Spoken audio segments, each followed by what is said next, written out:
Professional Football on CBC. Brought to you by Canadian Pacific, owned by Canadians, working for Canadians. General Motors and your Chevrolet and Oldsmobile dealers across Canada.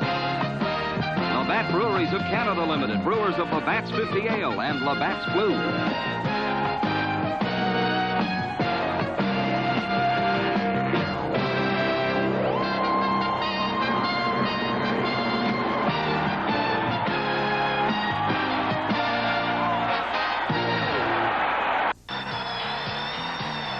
The Eastern Final in Montreal yesterday was not a classic. Trailing 7-6 with 2:20 to play, Jimmy Jones at quarterback fired for Gabriel. But Larry Utek was there for an easy interception. And he followed his blockers perfectly up the sideline, scampering 78 yards for the game's only touchdown. And Montreal claimed the first Grey Cup berth with a 17-6 victory over Ottawa.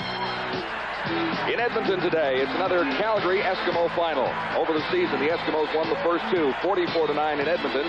And on September 3rd, Greg Butler's interception paved the way for a second Eskimo win in Calgary. But then on September 30th, the Stampeders found their form.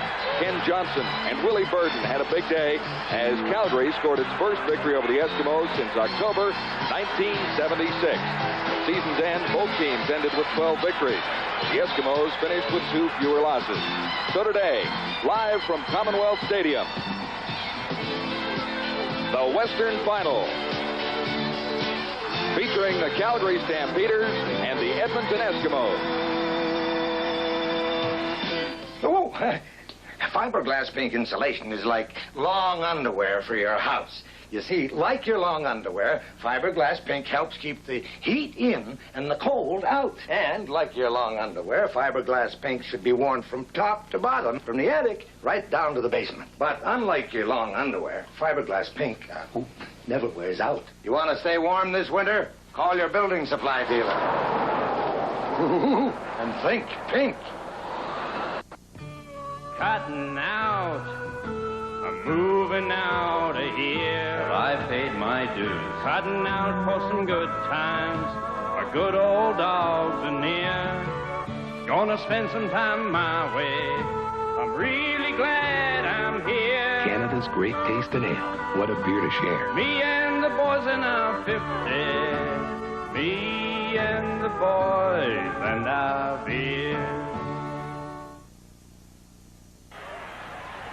When these two teams last met in the Western Conference Final 1 year ago today, it was a chilly minus 15 degrees Celsius in Edmonton. Today, it's a different story. The temperature +5, although the wind, northwest, 13 kilometers per hour, blowing left to right across your screen, could be a bit of a factor. However, the field conditions are perfect.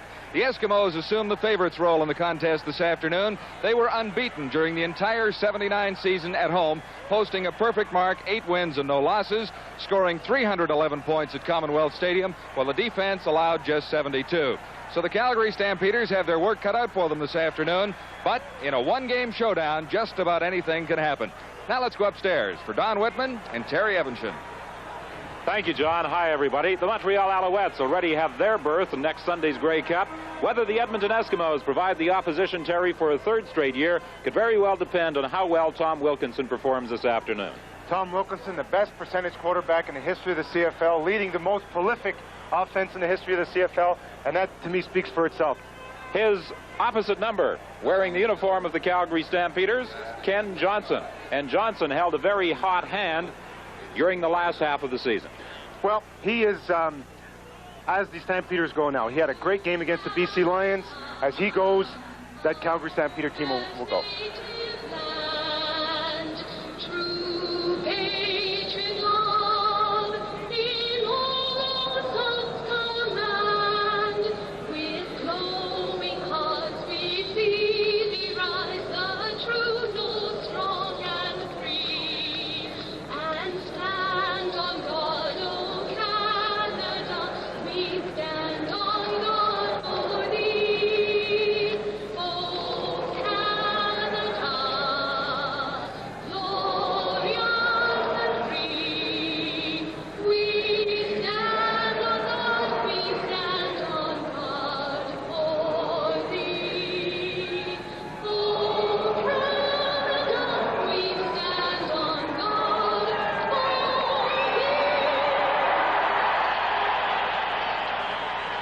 We'll be back in just a minute for the kickoff in the CFL Western Final from Edmonton. Feel when you got it. Do you reveal that you got it? Pontiac helped introduce Canada to lean and roomy full-size cars. Our competition followed. Hey, Pontiac, you got it. And now, Pontiac's built for a changing world. Reduced weight, aerodynamic design, and a commanding new look. Just when our competition thought they'd finally caught up. Nobody started fighting Pontiac. You got it, Pontiac. Under what might be described as the best conditions that a Western Final has been played in a number of years. A capacity crowd awaiting the kickoff. Kelvin Kirk is back along with Tom Forzani. There's the boot by Dave Cutler, and this Western Final is underway. Forzani starting out from his own 3-yard line. He tripped over one of his own blockers and is upset at about the 31-yard line. A 27-yard run back after a 62-yard kickoff, and Rob Forbes was the man that Forzani collided with. He seemed to have a pretty good head of steam as he was moving down the field. The Calgary offensive line. Krebs the center. Horton and Kersinger are the guards. Fairbanks and Gurrell are the tackles. Kirk, Forzani, Vickers, and Armstead are the receivers Johnson will be throwing to. Burton and Sykes are the running backs. 1st and 10 for the Stampeders. The ball is at their own 31. Look for Willie Burton to get a fair bit of work this afternoon. Johnson going to Armstead. Armstead has a gain of about 5 or 6 yards before being stopped by Ed Jones. We got an excellent pass protection. Ken Johnson has shown the coolness that he displayed against BC Lions last week, sitting in there, looking at his people downfield, picks him up. Willie Armstead's coming off, half speed, just starts to hook to the outside, gets away from Ed Jones, hooks up, and Johnson finds him.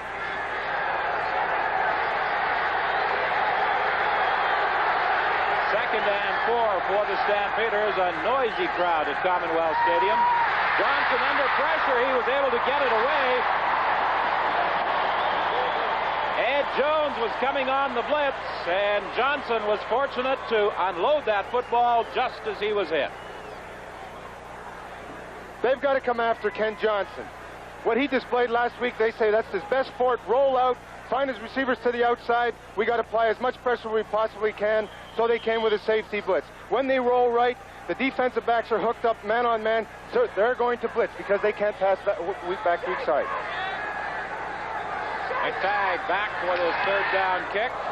An end-over-end boot taken by Butler, and Butler is stopped almost immediately at the 45 by Bob Lubig. That was a kick of only 29 yards, and Butler returned it 2 yards. So the Eskimos get pretty good field position at their own 45 for their first offensive series. Howes is the center, Millian and Upton the guards. Stevenson and Wilson are the tackles. Quarterback Tom Wilkinson has Kelly, Smith, Scott, and Konahowski as receivers, with Santucci and Germany in the running back positions.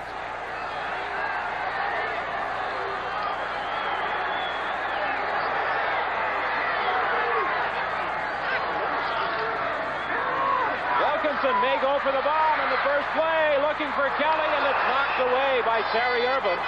Wilkinson was going down the sidelines, intended for Kelly, and Ed McElhaney was through on the veteran quarterback. Kelly, the nominee from the Eskimos for the Shenley Award as Rookie of the Year in the Canadian Football League. The Edmonton defensive set, Lewis and Wozniacki on the ends. McElhaney and Dombrowski are the tackles.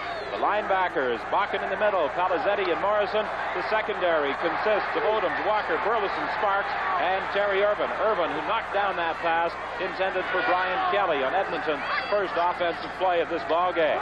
Wilkinson looking over the middle. It's incomplete. He didn't really seem to get anything on that ball. Reggie Lewis may have partially hit his arm as Wilkinson attempted to throw. At any rate, it will be 3rd and 10. So thus far, neither side in the first offensive thrust has been able to move the ball. Well, Calgary's in a man-for-man defense here, but Reggie Lewis comes from the outside and just gets enough onto Wilkinson, who had his receiver down the center. Excellent defensive play. Wilkinson hasn't played in almost a month, so I guess he could be a little bit rusty on that first sequence.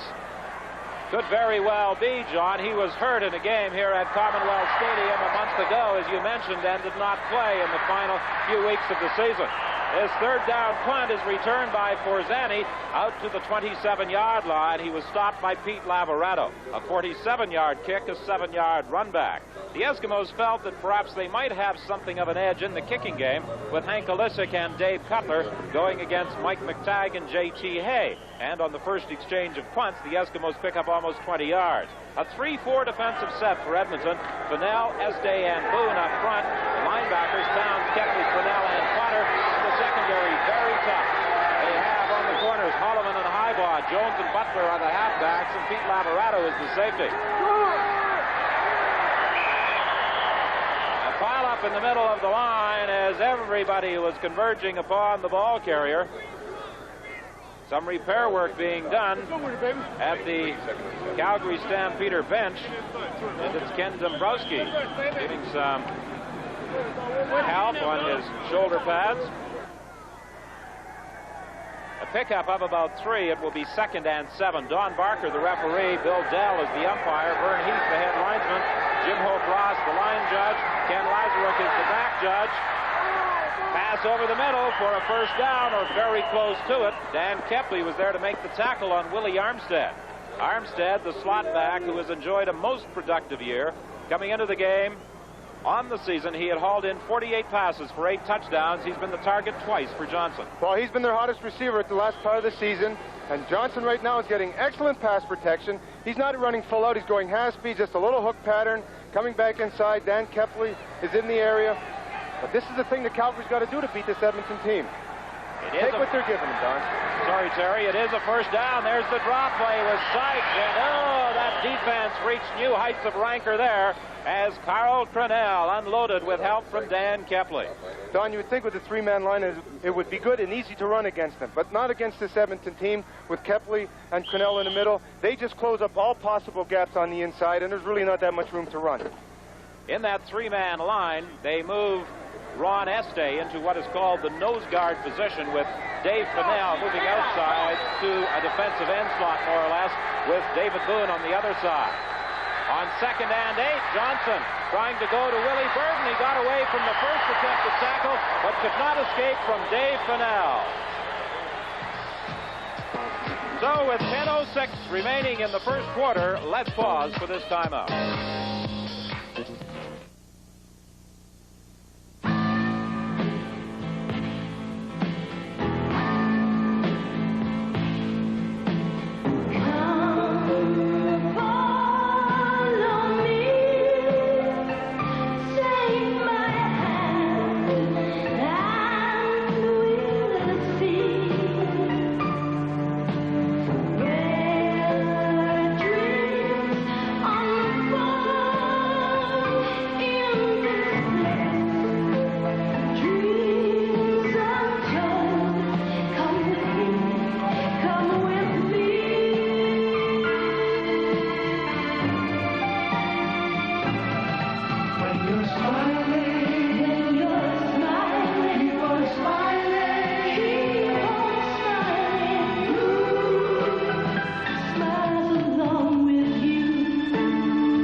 $42,778 is capacity at Commonwealth Stadium, and every seat is occupied for this Western final. I'm sure there are another 1,000 or so standing. Another short kick by McTagg, taken by Butler. He's caught immediately by Armstead, and then Armstead had help from several others in driving Butler back. A 27-yard kick and a 1-yard return.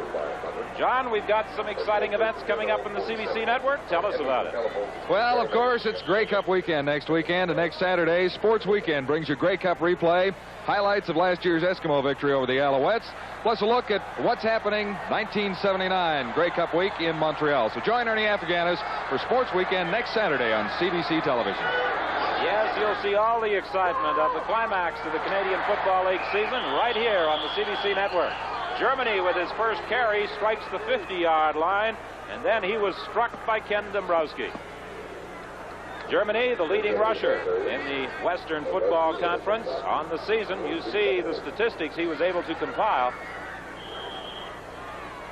He's had pretty good success against the Stampeders in 3 meetings this season. Jim Germany, something like very close to 300 yards in 3 games.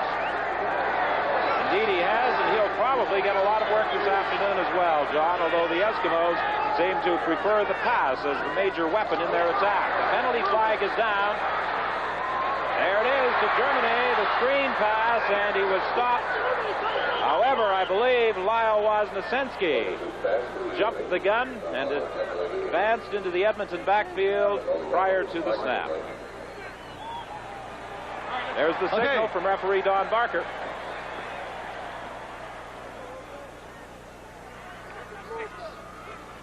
I'm quite sure that the Eskimos will move the ball 5 yards further downfield. We have a defensive offside, Calgary number 76. Be second down repeated.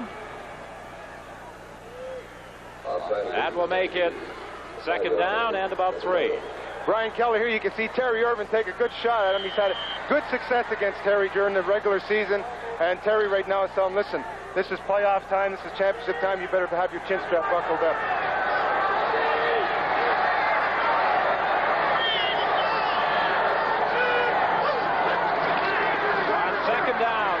Go straight ahead, and this Calgary defense is fired up and ready.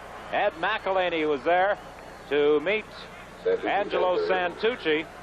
Santucci was something of a doubtful starter. He came down with a flu bug, and there was concern even minutes before the ball game whether or not he would be able to play. As a result, Don Warrington was activated.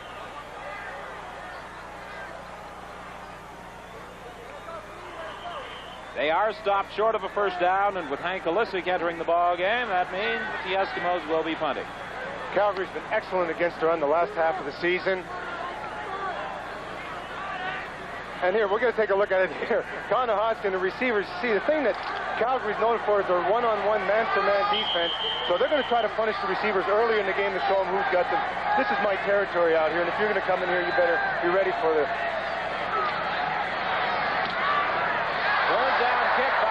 A good one. Sparks goes back to his own goal line, and he's doing a pretty fair job of running it back. Pete Laverato is the man who finally makes the tackle in the vicinity of the 14-yard line. So, with a scoreless first quarter, we have 7:46 remaining. Let's pause for this message. Check out home video recorders, the new Sony Betamax or the competition. They're similar. Betamax records up to 4.5 hours, the competition 4. Both can be set to record several days in advance, but there's one big difference: Betascan. In fast forward and reverse, you see the picture as it goes. Makes finding something much easier. No Betascan here, but it's not a bad system, and Sony should know. Before Sony invented Betamax, Sony invented the other system. Jack Goda, the head coach of the Calgary Stampeders. He indicated prior to the game that while he enjoyed having the game played under more ideal conditions than existed a year ago, the weather, he said, was not a problem. We're not here on a vacation.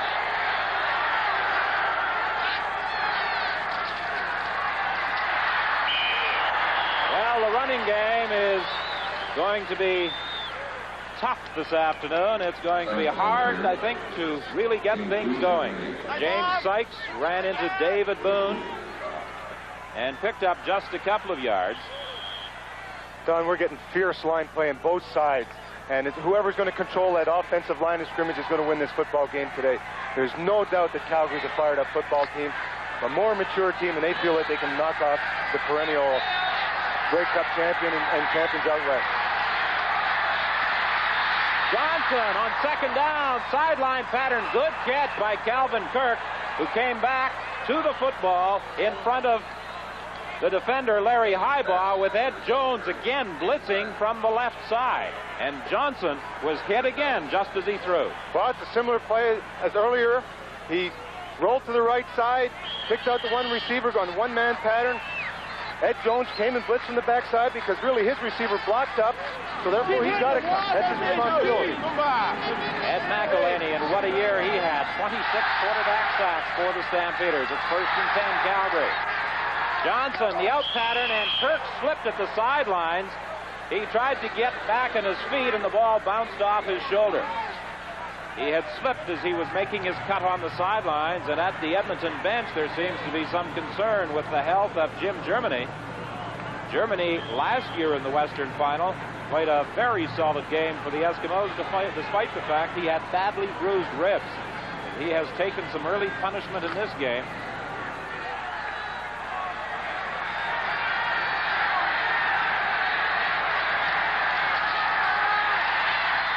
Over the middle for a first down.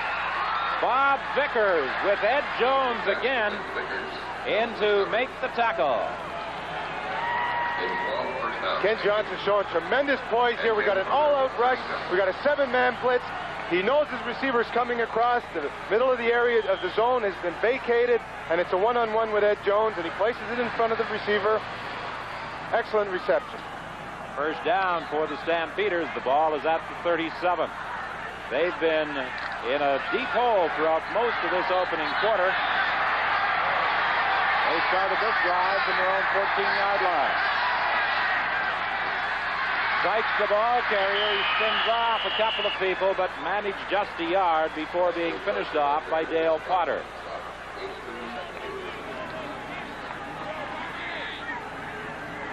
Well, the pregame consensus, Terry, was that both sides would be putting the ball in the air. It doesn't appear as though the ground game is going to be very successful either way this afternoon. Especially with the type of line play.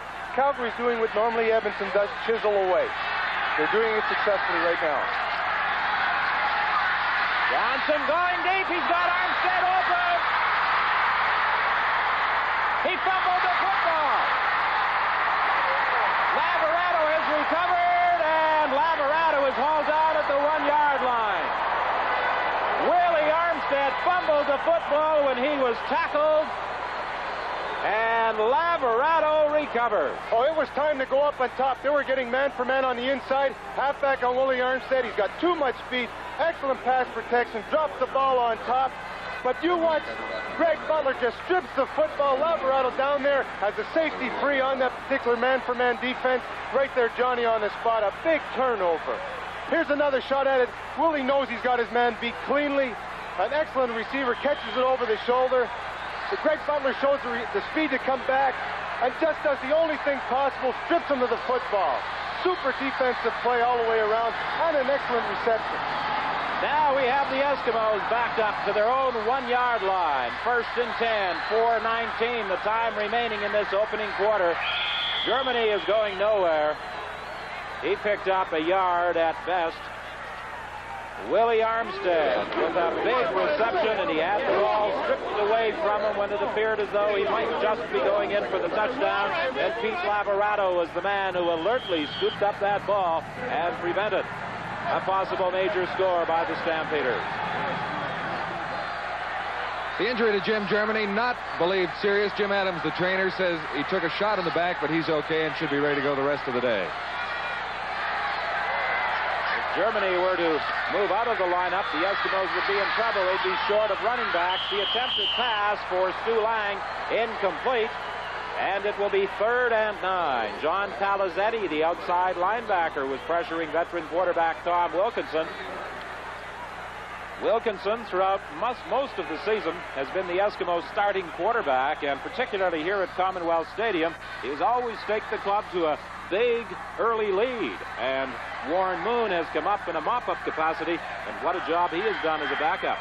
Well, Calgary defense has not surprised Edmonton right now. They're coming with a good rush. They've come very strong with their front four. They're getting man-for-man protection. The receivers are slipping right now. They don't look like they're too fluid, and they could be a little bit nervous. They got everything to lose this team right now, but they'll warm up after. Good kick by Alisic from the end zone to Forzani at his own 50.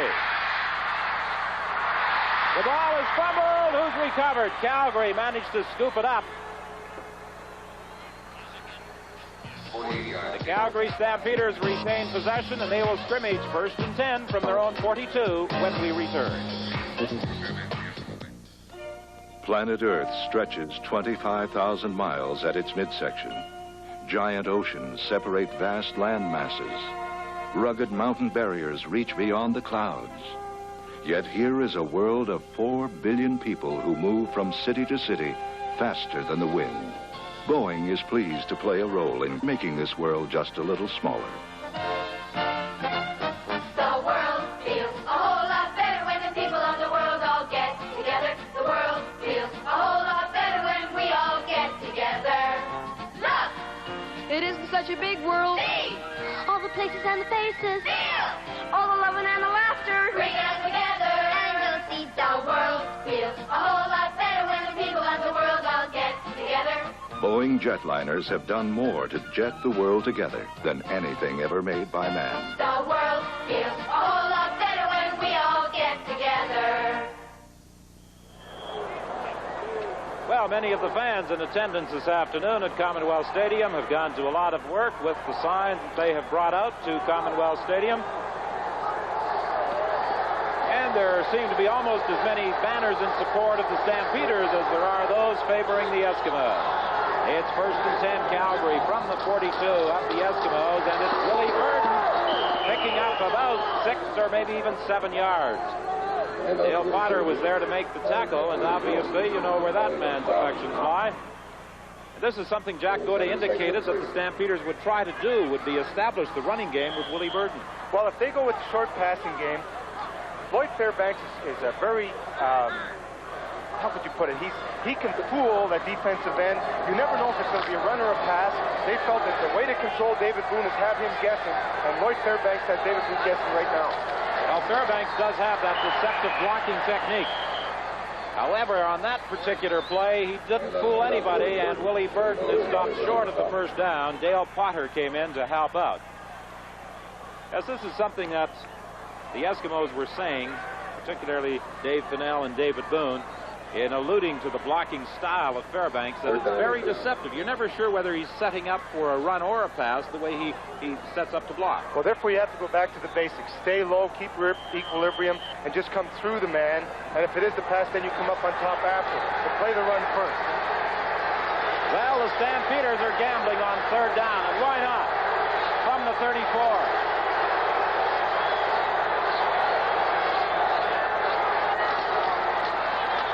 I don't think they made it. Sykes is stopped. They showed a little different offensive set that time with 3 backs. And James Sykes is stopped short of the first down. Well, they send the lead back inside, but don't forget you're coming up against Kepley and Carl Cornell, 2 of your best middle linebackers in football, and they just stack it right up. They've got all of the gaps blocked, and you're going to have to get super run blocking on the line of scrimmage, and there's just not enough people to block everybody. That's a great tackle by Dan Kepley. Here's another look at it. He's reading, he sees the back, that's his key, and he comes right underneath, makes a great hit.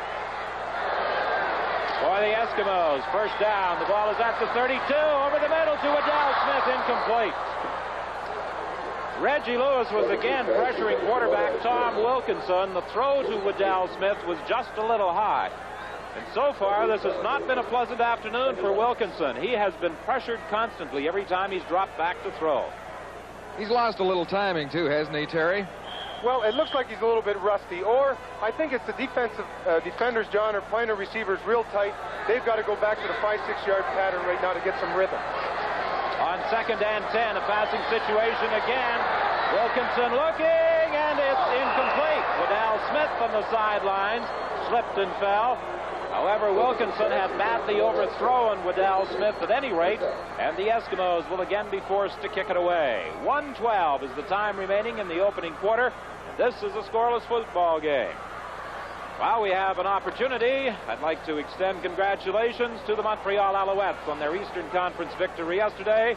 To head coach Joe Scannella, assistants Gene Gaines, Joe Galat, Lamar Leachman, Jim Erkenbeck, and Nick Niccolo, general manager Bob Geary, and club president Sam Berger. The Alouettes' opponents in the Grey Cup next Sunday at Olympic Stadium will be determined in about an hour and a half. Tom Forzani takes that third down punt out of bounds at about his own 33-yard line. And while we're extending congratulations, John Huard and the Acadia Axemen also deserve a salute for their College Bowl triumph yesterday afternoon. And it was an exciting game, too, an all-out effort and great passing and running, and just tremendous congratulations to all the players on the team. 1st and 10 for the Stampeders. They are at their own 33. 44 seconds is the time left in this scoreless opening quarter.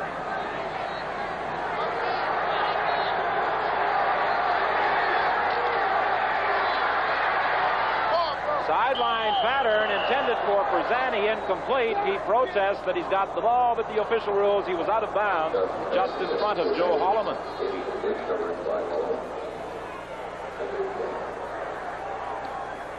It's a 2nd and 10 situation now as we watch the pattern run by Forzani. Forzani's running an out pattern, which is the pattern you should be running against a man-for-man and against a defensive player like Joe Holloman, who's giving you 10, 12 yards. And they're coming with an all-out rush, so the place to go is to the outside. They just missed it that time. 2nd and 10. Swing pass to Sykes. He's caught immediately and hauled down by Larry Highbaugh. A gain of just 2 yards. Sykes is not at all pleased. Larry Highbaugh, with the great speed from his cornerback position, moved up, and he corralled Sykes after a gain of just 2. That's something Highbaugh will do. He will play off you throughout the course of the game, and then the moment you think that ball is going to be there, he sneaks up and picks it up. Well, that time they inverted. They don't do that too often, Don. The wide receiver ran off the corner, but the corner froze, and the halfback inside picked him up, and he was able to make the tackle. Edmonton had some people coming that time. McTagg got the kick away. Butler tries to bring it back, but there are penalty flags. That will probably result in a no-yards infraction against the Stampeders. A 31-yard kick and a 5-yard return. Time has expired on the scoreboard clock. However, because of the penalty on the final play of this quarter, they will run one more play. We have Calgary, number 8, no yard, 15-yard penalty, and one additional play. Rob Koshel was the man who had encroached upon that 5-yard restraining area. That moves the ball to the 51 of the Stampeders, and it will be 1st and 10 for Edmonton. Dave Fennell nominated as the Western candidate for the Shenley Award as the Outstanding Canadian. He was the winner of the Outstanding Defensive Lineman honor a year ago.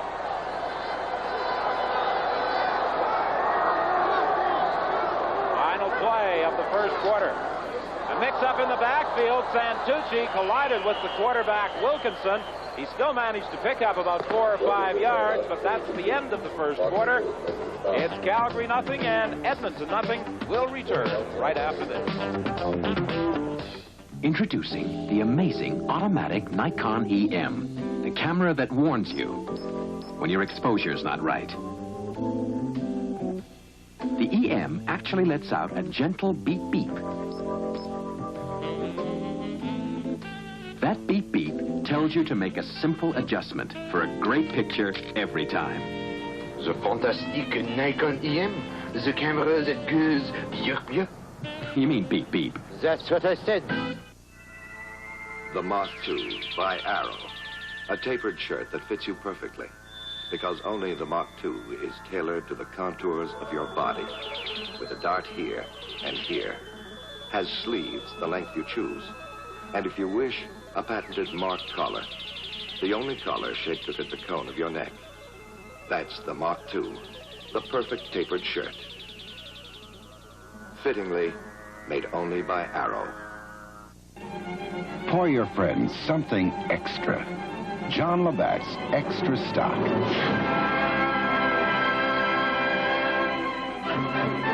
A premium quality brew you can be proud to serve because it's mellow to the taste and smooth going down. John Labatt's Extra Stock. something extra for our friends from Labatt's. John Heldon, the outstanding defensive player in the CFL Western Conference in 1979, is with us down here on the sidelines. John, you have to be impressed with the defensive display out there so far. They've been going fantastic, and I think that it's not going to be a game like we saw down east yesterday. These offenses are going to get on track pretty quick. The defenses are awfully tough right now. They sure are. That big play down there on the goal line nearby showed tough defense, I thought. Thanks, John. The pass was intended for Tommy Scott, and Merv Walker was the man who defended against the Edmonton slotback.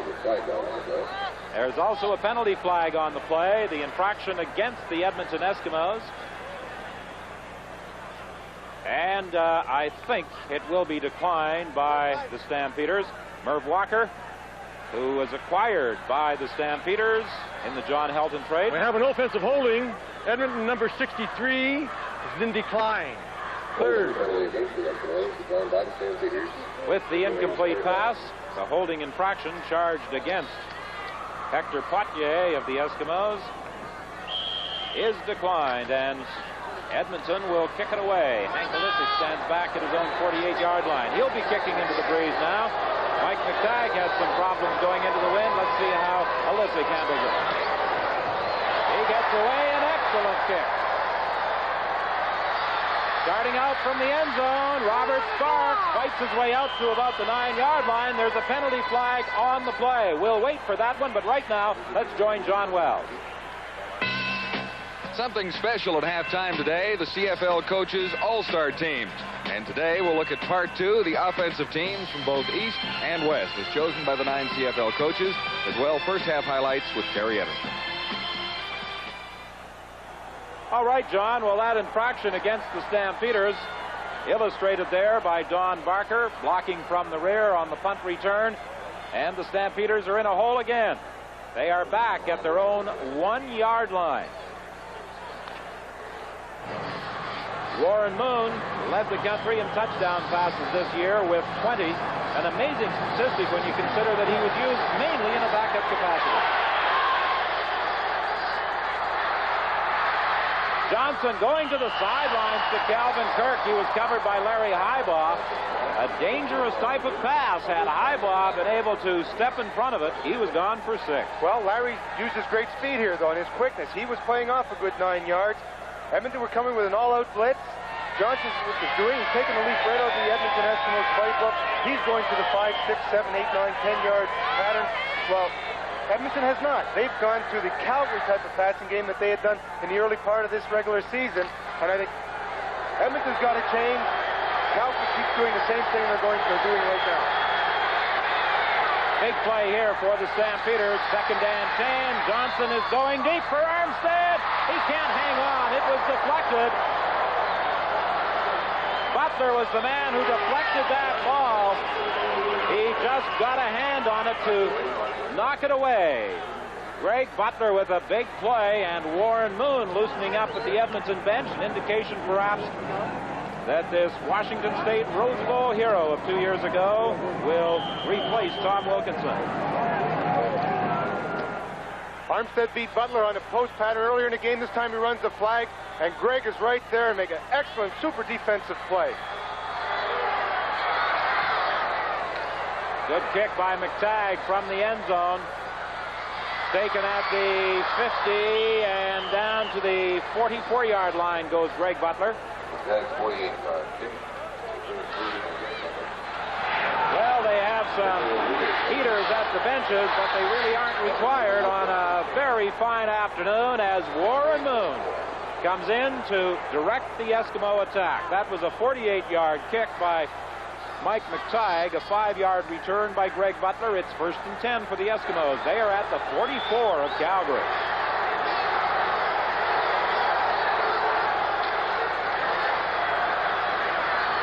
Warren Moon giving that Edmonton offense just a little different look, running it out of bounds at the 36-yard line. This is something that head coach Hugh Campbell likes to do, just change things, giving them a little different look. Well, the defensive backs are doing a great job on the receivers. But one thing that Moore didn't see, he didn't see Brian Kelly. Ran it out and up on him, He fell down.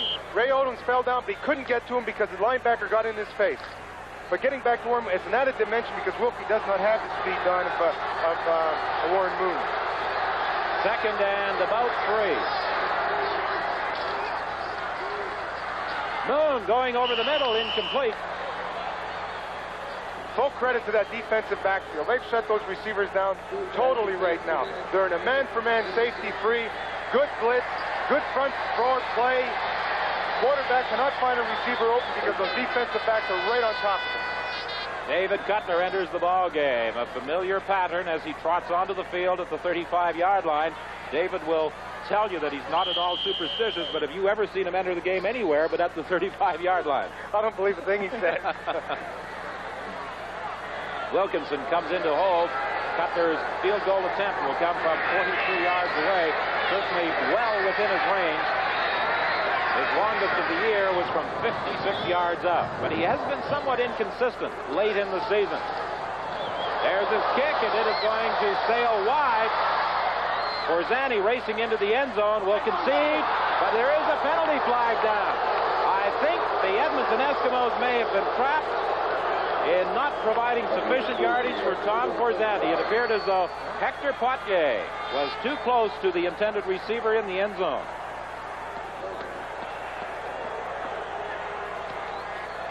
No yards against the Eskimos, and the Edmonton Eskimos so far in this ball game have not completed a pass or made a first down.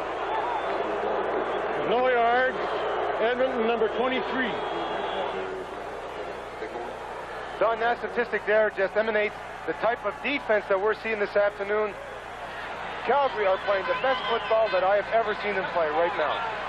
Well, perhaps one of the reasons that Coach Hugh Campbell made the change is that statistic there. Wilkinson failing to click on a single pass attempt.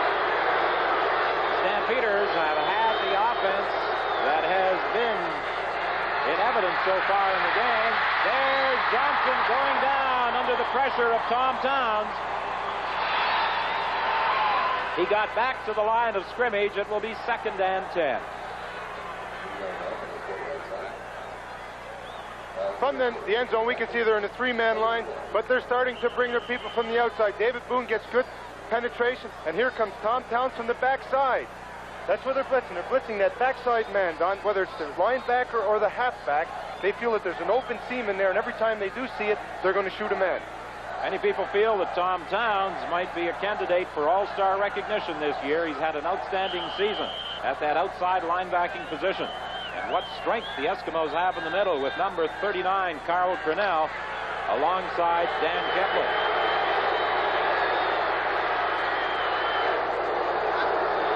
Johnson lost about 1.5 yards on that last attempt. A pass over the middle, a penalty flag as Tommy Scott was bumped by Joe Holloman, or I should say Tom Forzani was bumped by Holloman. And that will be an automatic first down for the Stampeders.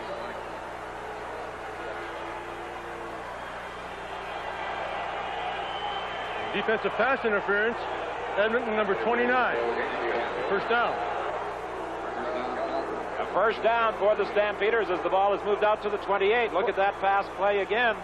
Well, I'm not going to judge that. It looks like Joe Holloman just put his hand there and made an excellent defensive play. I'm not the referee. I know we got a second chance to look at it up here, but it was a good defensive play by Joe Holloman. Hugh Campbell has to be concerned with his team's inability to move the football so far in this game. Johnson to the sidelines, intended for Kirk, incomplete. It will be 2nd and 10, Calgary. They're at their own 28. 10:52 is the time left to play in this first half.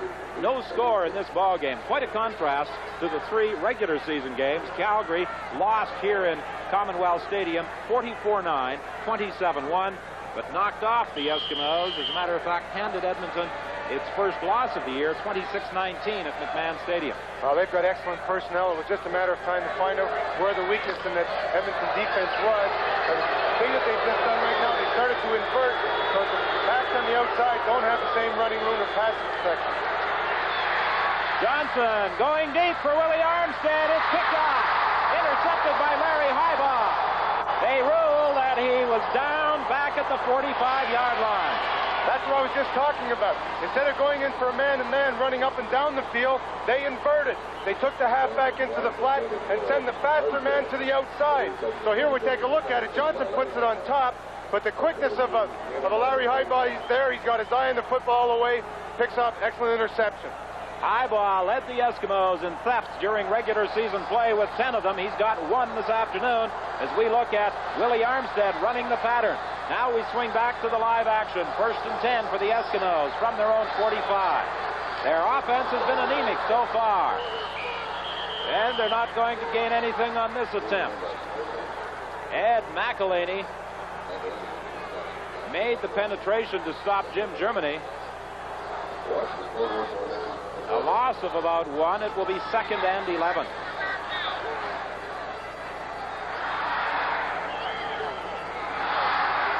Ken Johnson had a big day against the BC Lions a week ago.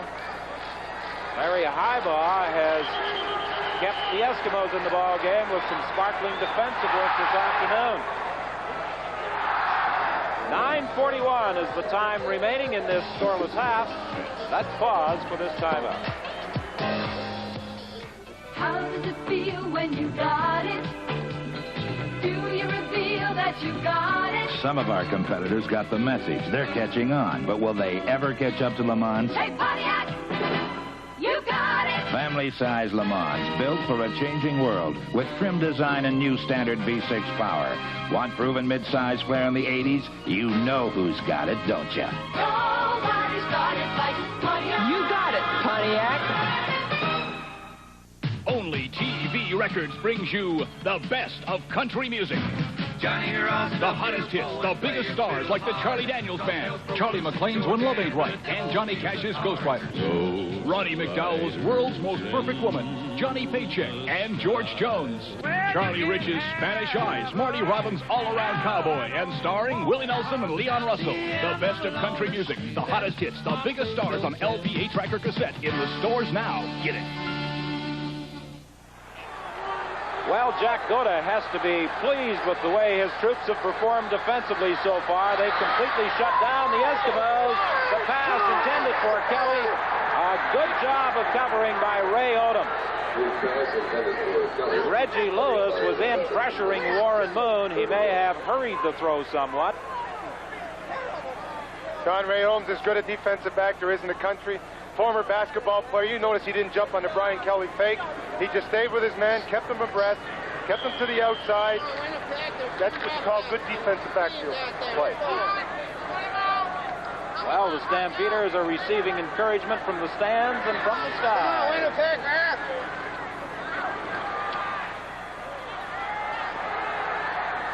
Tom Forzani with the 3rd down punt, and he is brought down at the 37-yard line by Emilio Frayetta. Well, this has been a tough defensive football game. Most people really anticipated such a solid defensive display both ways.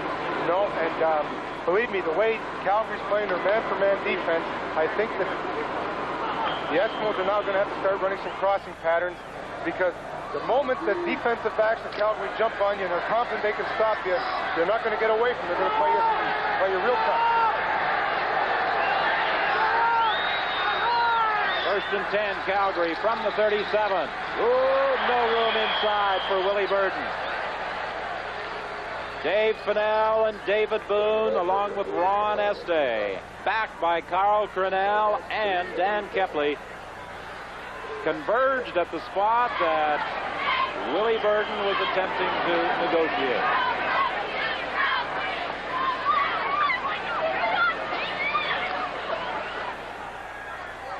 McTagg has replaced Calvin Kirk as a wide receiver for the Stampeders. 2nd and 10, Calgary.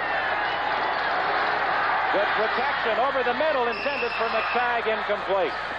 Dan Kepley was the man who partially deflected that pass. Kepley has the amazing speed to drop back. He can get back very, very quickly for a linebacker. Oh, just one of the many qualities he does have. And one thing they're doing now, again, the Eskimos changed up a little bit. They came only with the front 4, dropped their people off.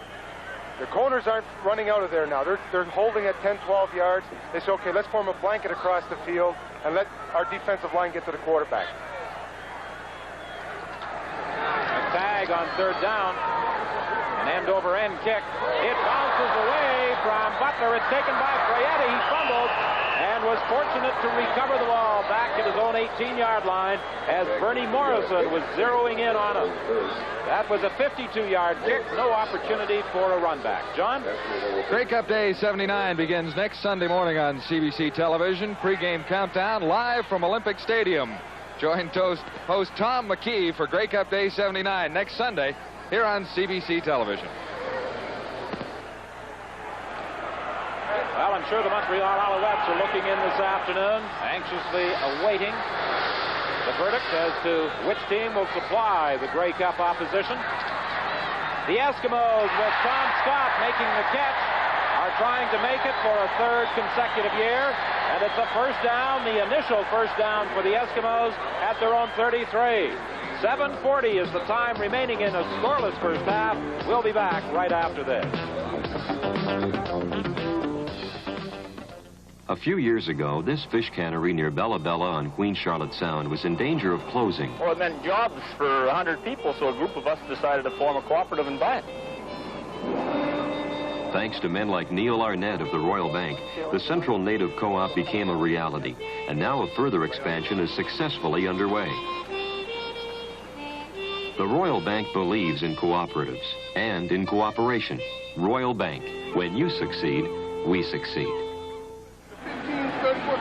Just before we left, you saw some repair work being done to the right leg of Dan Kempley at the Edmonton bench.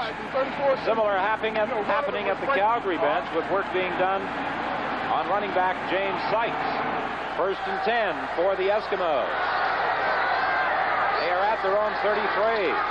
Germany, the ball carrier, he's going nowhere. He picked up perhaps a yard. Lyle Wozniacki was the man who made the tackle for the Stampeders. Stampeder front four, Wozniacki and Lewis the ends. Dombrowski and McElhaney are the tackles. The leading scorer this year, Bernie Ruoff, is standing by with John Wells. Bernie has suggested you were a little surprised we haven't seen any scoring yet. Well, I am. You know, you have two explosive offenses out here, and neither one's been able to put any points on the board. I expected Edmonton to put about a minimum of 7 to 10 points with the win. And then, you know, for Calgary to try and come back when they're going the other way. But, oh, good play. You know, and I think Calgary gave up one good chance, really good chance, but it was a hell of a play on Butler's part. But you're seeing what I think is good defensive game, but I think you're going to see the offenses open up a lot more in the second half. We're waiting for it. Thanks, Bernie. Well, Bernie, I think a lot of people are waiting for the offenses to open up, but when you get defensive football such as we just witnessed from Merv Walker, it's very tough to ignite that offensive unit. What a play he made in knocking down that labeled pass for Tommy Scott. Well, Scott beat him on a drag-in pattern earlier, and I think Tommy Scott's the man that's going to have to break it open for the Edmonton Eskimos. A towering punt by Alisic. It's fielded by Robert Sparks. There are penalty flags, and Pete Laverato did not provide sufficient yardage. I'm sure that will be the call against the Edmonton Eskimos. A 38-yard punt and a 6-yard run back by Sparks.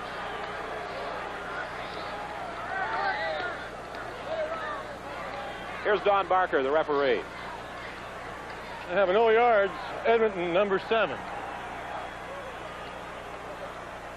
Our self-appointed number 1 spotter, Mo Simovich, nods in agreement as he had indicated that it was Pete Laverato who had moved inside that restraining zone, and indeed it was. 1st and 10 for the Stampeders. They are now at their own 53. Rosani goes wide to the right. Second man through gets the ball, but for Sykes there's no room. He picked up about 3 or maybe 4 yards before being met by Carl Crennel. 5:54 is the time remaining in this first half. This game in direct contrast to the 3 regular season meetings where both sides were able to score a lot of points. I just think it's the best football game. So no score, the best football game we've seen all year right now. Good, solid, sound football. Johnson's pass is deflected high. It's incomplete. Almost picked off by Joe Holloman. The ball was deflected at the line of scrimmage, and it went high in the air, and 3 or 4 players were trying to haul it in, and I think Cornell may have been the last man to touch it. The receiver was wide open, but Carl Cornell was in there on the outside. He come on an outside stunt, and just got a hand up to deflect the football. Should be a jump ball. John, you're absolutely right. McTagg stands back at his own 42. Go, Mike! Third down punt by the Stampeders will go to Butler. Butler at his own 12-yard line, and he gets out to about the 17, no further. Miles Gurrell there to make the tackle. A 42-yard kick, a 5-yard run back. And some folks almost need meal money. The distance they are away from the playing field in the upper reaches of Commonwealth Stadium, they're a long way back.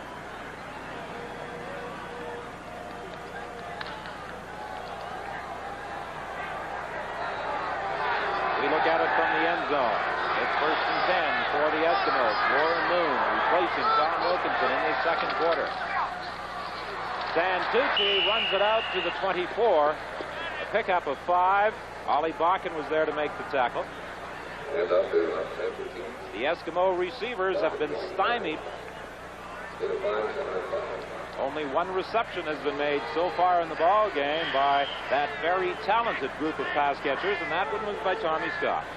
Edmonton's always been able to run when the pass was working. When the pass didn't work, their running got shot down too, because they're not that fancy. They only have 1 or 2 running plays basically, and before they start throwing with any success, they're going to have to start throwing the football to their inside people. Moon is going deep down the sideline for Waddell Smith. It's incomplete. And there's a little skirmish going on now as Waddell Smith grabs Al Burleson. Terry Irvin was also there.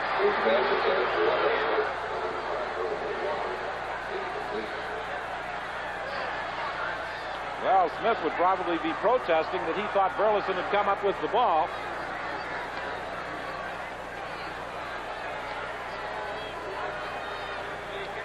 Waddell Smith had a great season, and he's a fiery receiver. He wants that football anytime it's in his area. He thinks he can catch it.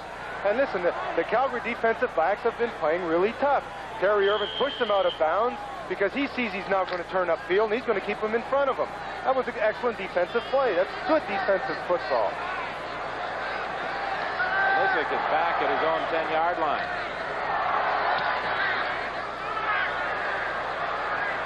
Ball bounces back towards the line of scrimmage. Lisick is racing up. The Stampeders pick up the football. And they were fortunate because Lisick was coming gung-ho in an effort to scoop up that short kick, a 23-yarder that has bounced back towards the line of scrimmage. And I think it was Tom Forzani who finally managed to pick it up. 24-yard kick to the back of the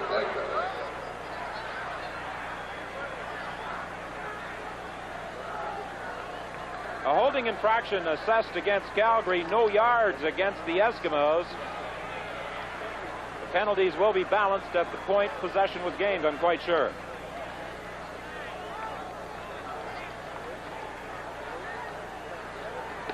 Referee Don Barker explaining the infraction now to the Eskimos, to Larry Heibaugh. We had a Calgary holding. We had an Edmonton no yard. The penalties will be balanced at the point of possession. It'll be first down Calgary with a 5-yard penalty. 5-yard penalty against the Eskimos. Moving the ball to the 44. First and 10 for the Stampeders.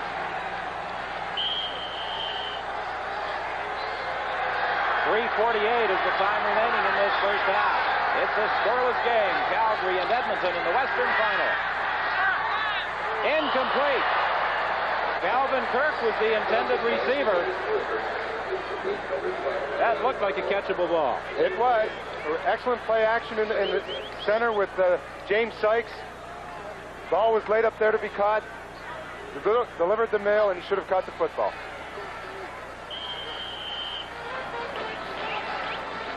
And you got to catch those footballs. When you're playing against a team like Edmonton, you got to catch them in there. There's no doubt about it. Second down 10. Tom Forzani catches it. The most reliable catcher for the Stampeders all season, and Forzani makes the grab at the 25. Joe Holloman made the tackle, a big first down for Calgary.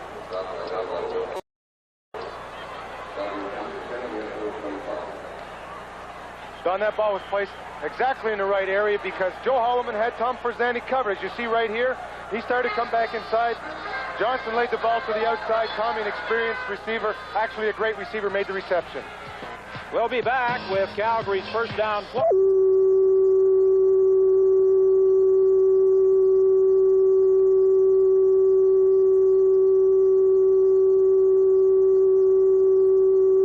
Penalty against the Eskimos. Moving the ball to the 44. First and 10 for the Stampeders.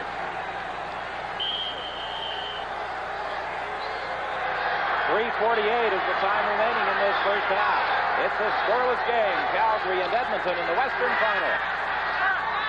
Incomplete. Calvin Kirk was the intended receiver. That looked like a catchable ball. It was. Excellent play action in the center with James Sykes. Ball was laid up there to be caught. Delivered the mail, and he should have caught the football.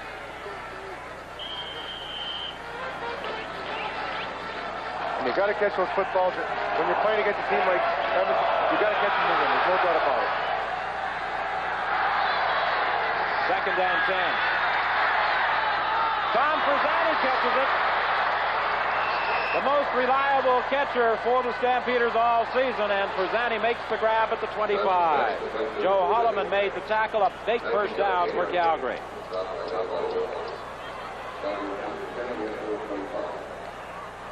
Don, that ball was placed exactly in the right area because Joe Holloman had Tom Forzani covered. As you see right here, he started to come back inside. Johnson laid the ball to the outside. Tommy, an experienced receiver, actually a great receiver, made the reception. We'll be back with Calgary's first down play right after we pause for this message. When do you know that you got it? When do you show that you got it? When you got it, you know it. When you got it, you show it. Hey, Pontiac, you got it. How does it feel when you got it? Do you reveal that you got it? Pontiacs, built for a changing world. From the value-packed economical Acadian to the commanding new look of the weight-reduced full-size Pontiacs.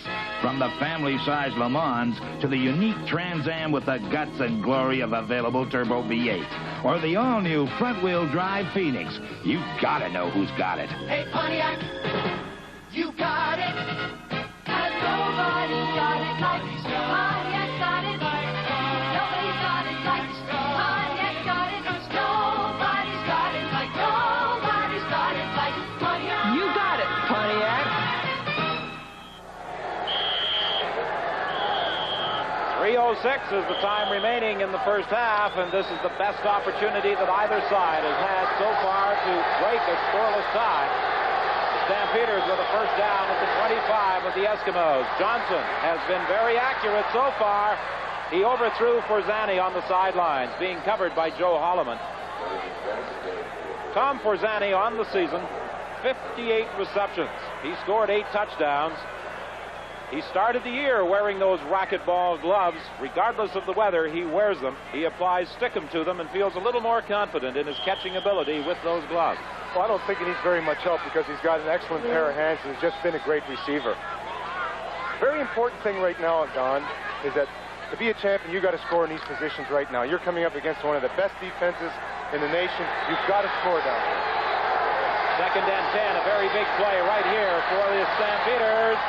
Incomplete. They were looking for the big tight end. And it will be third and 10. A field goal attempt upcoming by J.T. Hay. Johnson's getting all the time he needs. He's getting anywhere between 4 and 6 seconds to throw the football. They've been moving between the 20s. When he gets down here, and this is now where they really got to come up with the big play. They've got the people, they've got the protection. If they don't get it now, it's going to start turning. The tide will turn on you.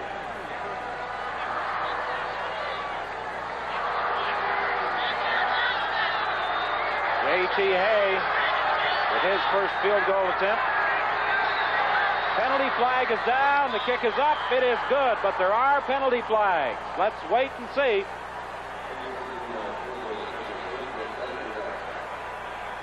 I think illegal procedure will be charged against Calgary. Illegal procedure.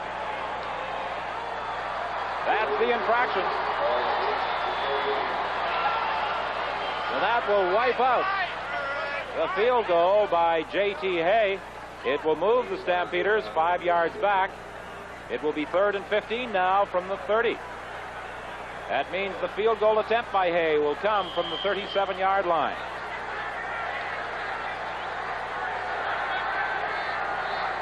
Johnson, the holder.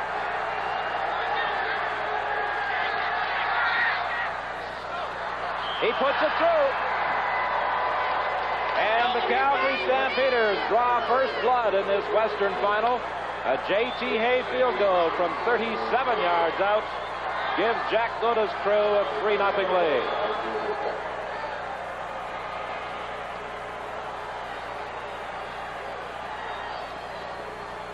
J.T. Hay, who last year wore the uniform of the Ottawa Rough Riders, was acquired by the Stampeders this year as a replacement for Cyril McFall, who played out his option. He has reason to smile. A pressure situation. He made the first, then the penalty forced him to do it again, and he came through. Warren Moon being pursued now by Wozniacki. He runs away from him. He's got a first down. And that's what Terry was talking about earlier. Tom Wilkinson does not really have the running ability. No, and it's the only thing they've got going for them right now, Don. The defense is playing excellent football. They've got everybody shut down. Tommy Scott slips as he's leaving this line of scrimmage. He was the primary receiver. Reggie Lewis is putting great pressure on. Warren Moon is sending Waddell Smith downfield. He's still covered, and Buddy still runs for that first down. Something that a Wilkie could not have done. From the 45, 1st and 10 for the Eskimos. They trail by 3. Intended for Waddell Smith. He was covered by Ray Odoms. It's incomplete. It will be 2nd and 10. I was down on the field prior to the game, and the field did not look slippery whatsoever. It's possible that the receivers have put on the short cleats instead of the long ones because a lot of them are falling down. And I don't think there's anything to do with the field. All week, in anticipation of the weather perhaps changing, the field was covered by a tarpaulin. The weather conditions in Edmonton all week have been really amazing. As a matter of fact, one day I think the mercury nudged 19 degrees, and that is Celsius, friends, not Fahrenheit. That's usually the temperature on the Fahrenheit scale that we experience in Edmonton this time of year. Shot wide open, out of bounds with a big first down at the 32. I'm not going to say I told you so, but he's the man you got to go to. If they're in a man safety free, it's a quick, elusive receiver on a slower defensive halfback. Lay it to the outside. It was an excellent post pattern. Brought it to the back to the outside to the flag. Wide open. 2:21, the time remaining in the half. It's a first down for the Eskimos. They are at the 32 of the Stampeders. A capacity crowd coming to life with the first major offensive thrust of the Eskimos. Moon is going deep for Konahowski. Touchdown!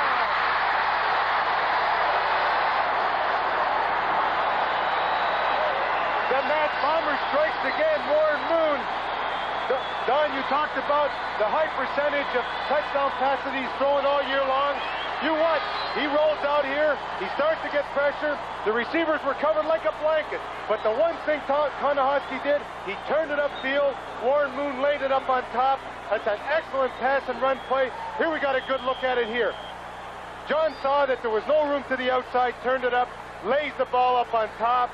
A beautiful touchdown. This is football. John Konahowski, a star and the hero of the moment here at Commonwealth Stadium, the same stadium in which his wife, Diane Jones Konahowski, earned a gold medal as Commonwealth Games pentathlon champion 2 years ago. The point after by David Cutler gives the Eskimos a 7-3 lead. Calgary's down on the 25-yard line. They've moved the ball all the way down the field. They come out with a field goal. You've got to score down there. 2 big plays, that's all it took. The championship team of the caliber of an Edmonton Eskimo team come right back down the field and score 7 points. Still hard to believe it took the Eskimos with a record number of points during the regular season that long to score in a football game. That secondary of Calgary just having a whale of a ball game. John, I think more than a whale of a ball game. It's the best defensive secondary I can remember since the early 60 teams in Calgary when I was there.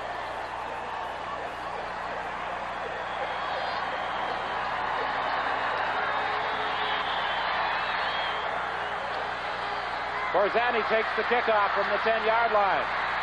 He's tripped up at the 30. And with 2:08 remaining in the half, it will be 1st and 10 for the Stampeders at that point. A 57-yard kick and a 22-yard return. Waddell Smith is the injured Eskimo player.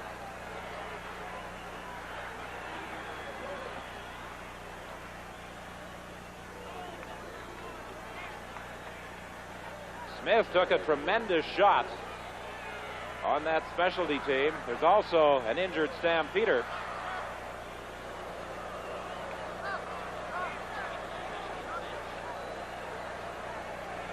John Konahowski with the touchdown that has put the Eskimos ahead 7-3. He and the man who fired the ball, Warren Moon, discussing the particular pattern and the play that resulted in the score. Forzani limping off to the Calgary bench.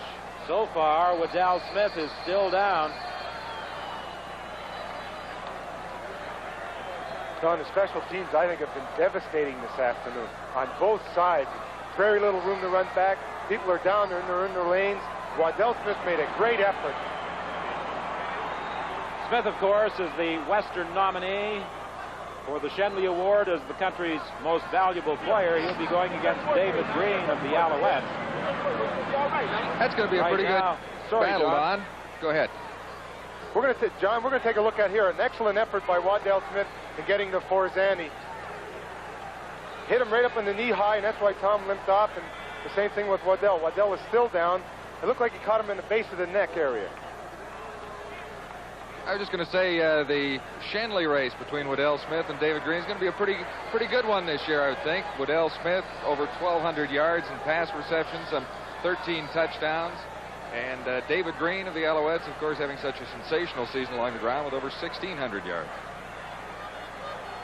John, you know, when you talked earlier about the scoring or the lack of it so far, the statistic on the year shows just how devastating the Eskimos were here at Commonwealth Stadium, scoring 39 points and yielding just 10. Now, that's an average through their 8 home games.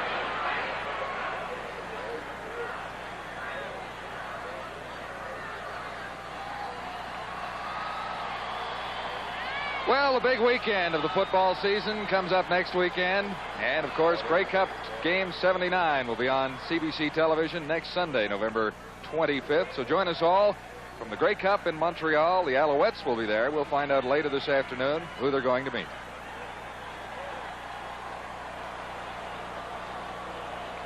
Waddell Smith being assisted to the Edmonton bench.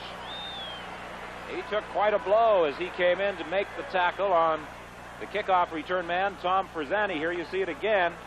I think we saw a good shot there, how his neck got twisted. He hit him actually with his head and at the base of Forzani's knee, and it twisted his neck back. So with 1:58 remaining in the first half, Edmonton leading 7-3. It's 1st and 10 Calgary from their own 29. Over the middle, completed to the tight end, Bob Vickers at the 36. Johnson's pass complete to Vickers, and Campbell making tackle. It'll be a gain of about 6 yards, make it 2nd and 4 for the Stampeders. 1:47 is the time left. 6-yard gain, 2nd and 4. At halftime, the coach's all-star selection. Gary Evanson will also be along with his highlights of the first half of this game. Forzani, and the ball is knocked down on a good play by Joe Holloman. Johnson's pass is for Forzani. Knocked away by Joe Holman. Zanny was open. Johnson may have been just a shade late in delivering it. He was open, and Johnson looked like he just hesitated a split second. Enough time. Here, we're going to take a good look at it here. Tom makes himself a good target. Was delivered a little late. Joe Holloman had enough time to read it and come back on the play. John Apnagel started the season as the Stampeders' #1 man, but early in the year he relinquished that job to Ken Johnson. A penalty flag is down. Butler on the punt return fighting his way out to the 49-yard line, but there's a penalty flag back at the line of scrimmage. There's also an injured Calgary player. It's Calvin Kirk.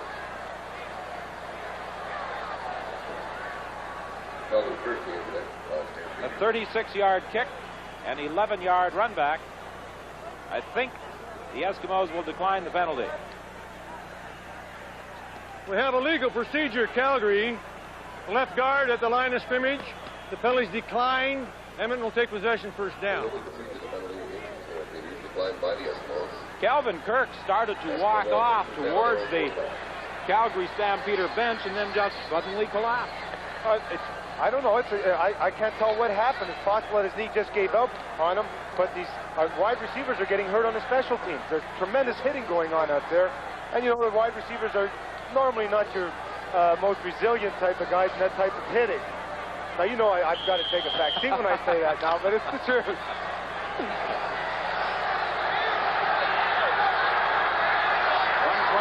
is the time left in the half. It's 1st and 10 for the Eskimos. They are at the 49. Incomplete off the fingertips of Stu Lang. John, can you update us on the injury to Waddell Smith? Don, he was knocked out on that special team assignment he was on a few moments ago. He's speaking, although not quite completely coherent right now. The doctors feel that he's going to be all right, although it's doubtful if he'll be back here in the first half. They'll likely, of course, we're just about out of time, but he'll likely be back in the second half, according to the doctors.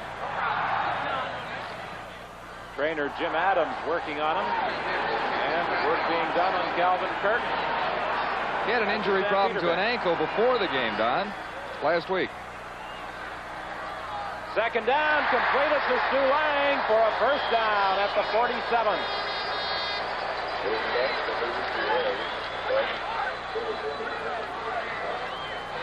Now those inside receivers for the Eskimos in the latter stages of this second quarter are the prime targets, and they're getting the job done. Well, Don, when they're playing that man for man, that's the area you got to hit. You got to go to your inside people. They're in a double slot. It's an all hook, a safe pattern. Same pattern he ran before, and he overthrew him. This time made the conclusion. Back to the live action. 1st and 10. We're into the final minute of the half. Boom is looking for Tommy Scott. Scott had slipped and fallen. He was being covered by Robert Sparks. Terry Irvin was also over there. Interesting point you brought out earlier, Terry, about the field. And when we walked in the field prior to the game, it didn't seem to be that slippery, but many of the receivers are having difficulties as they make their cuts. Well, normally, not this time of the year, the field might be soft on top, but because of the normal cold weather you get, it's hard underneath. So you don't want to go with the high cleats, because now your balance is off, your equilibrium's off, you're too high off the ground, so they go to the small cleats. I can guarantee that most of those receivers will change them at halftime. 2nd and 10. Moon has got a receiver open on the sidelines. It's Stu Lang down to the 15, but they're ruling he was out of bounds. Back at the 34. There's also a penalty flag.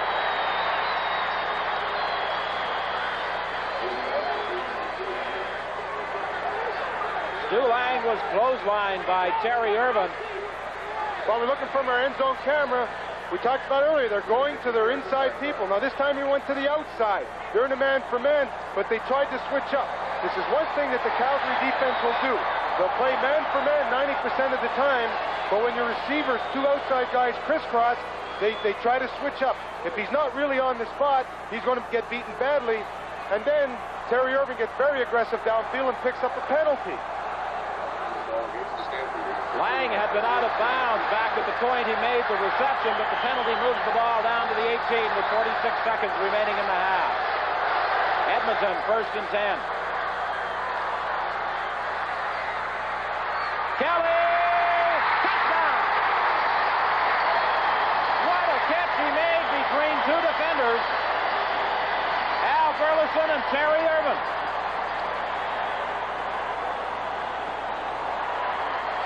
This is great defensive play. Great reception by an outstanding receiver. Rookie of the year in the West. You can't cover him any better, and you can't make a greater catch than that he does right there. Super concentration. He's coming downfield, half speed. He starts to run a post pattern. Irvin's right there. Tries, plays at the ball. Burleson hits him, holds on to the football for a super football play. And suddenly a scoreless game going into the final 4 minutes has exploded with the Edmonton Eskimos moving in front 14-3 and the point after by Dave Cutler. They've taken full advantage of the opportunities that they had. Calgary has not, even though Calgary dominated the first half. In 2 sequence of downs, Edmonton comes screaming back and ends up with 14 points. That's why they're champions. And that's the thing that Calgary has to do. It's not only between the 20s, you come up with the big play going inside that 20. Ryan Kelly, just 5'9", 170 pounds, but in the eyes of the Eskimo admirers and the fans, he has certainly grown in stature with that last reception. Just prior to the game, Kelly was honored by the Eskimo fans here in voting as the most valuable and popular player through this 79 season. A catch like that, I guess you can see why. John, it reminds me of some catches a guy up in the booth used to make. I'm so excited with a catch like that because, I mean, that's just super football, John. I didn't know you would watch me play junior football, Jerry.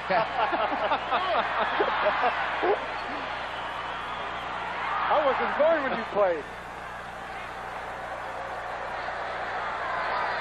40 seconds remaining in the half. Here's the kickoff return by Robert Sparks, and was he decked at the 30. Oh, Carl Cornell just came down and lowered the lumber on him. What a great addition Carl Cornell has been to the Edmonton Eskimos. Kepley Cornell in the inside. We don't have any running because of those 2 people in there, even though they're in a conventional 3-4 defense. A 53-yard kickoff, an 18-yard return. The clock is running down the final seconds in this half. 1st and 10 for the Stampeders from the 30.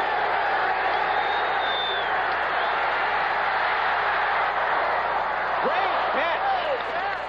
Mike McTagg went high and stretched out to haul in that ball at the 49. That's worth another look. Well, he's done this all season for them. Every time Calvin Kirk went down, the young Canadian came in and makes, well, there's another super catch. Goes, he just extends himself to the fullest and comes down with the football. 1st and 10 for the Stampeders. The ball is at the 49.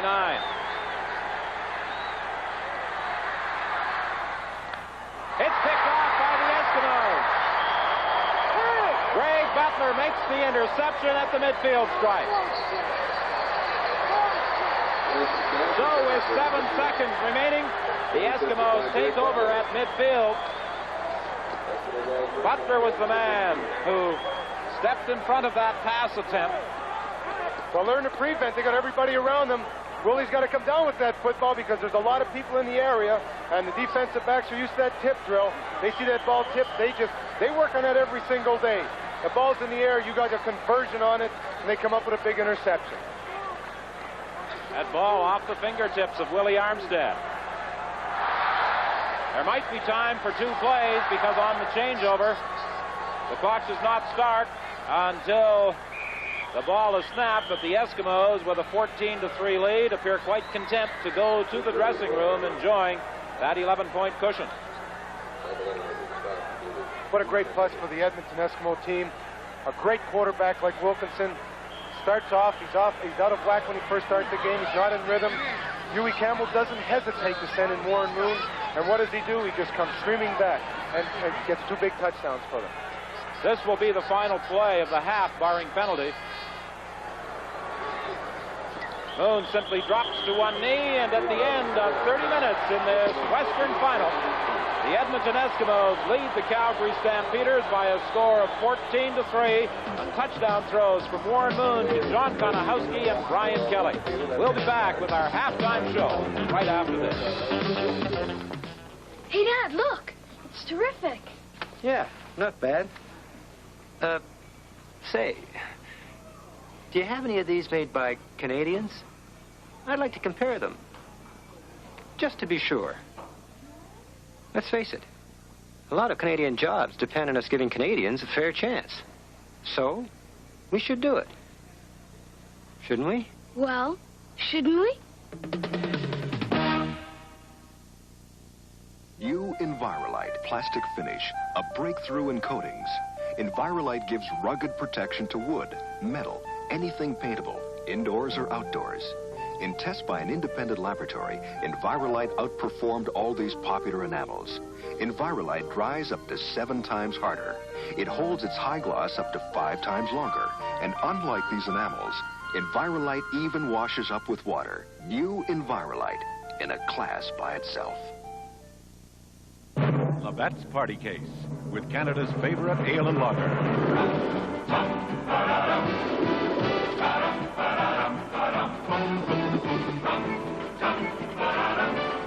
It's 50 and blue all at once. Sing, boom, Carrera. Bring out a case of the beer. Now's the time to have a party when the gang's all here. We polled all 9 CFL coaches for the 2nd annual Coaches All-Star Team. Vic Rapp in Vancouver, Jack Goda in Calgary, Hugh Campbell of the Eskimos, Ronnie Lancaster in Saskatchewan, and Ray Yock in Winnipeg. And their counterparts from Eastern Canada, John Payne in Hamilton, Forrest Gregg in Toronto, George Brancato in Ottawa, and Joe Scannella of Montreal. Today, the 1979 CFL Coaches Offensive All-Star Team. In the East to tie at center, Hamilton's Henry Waschuk and Montreal's Doug Smith.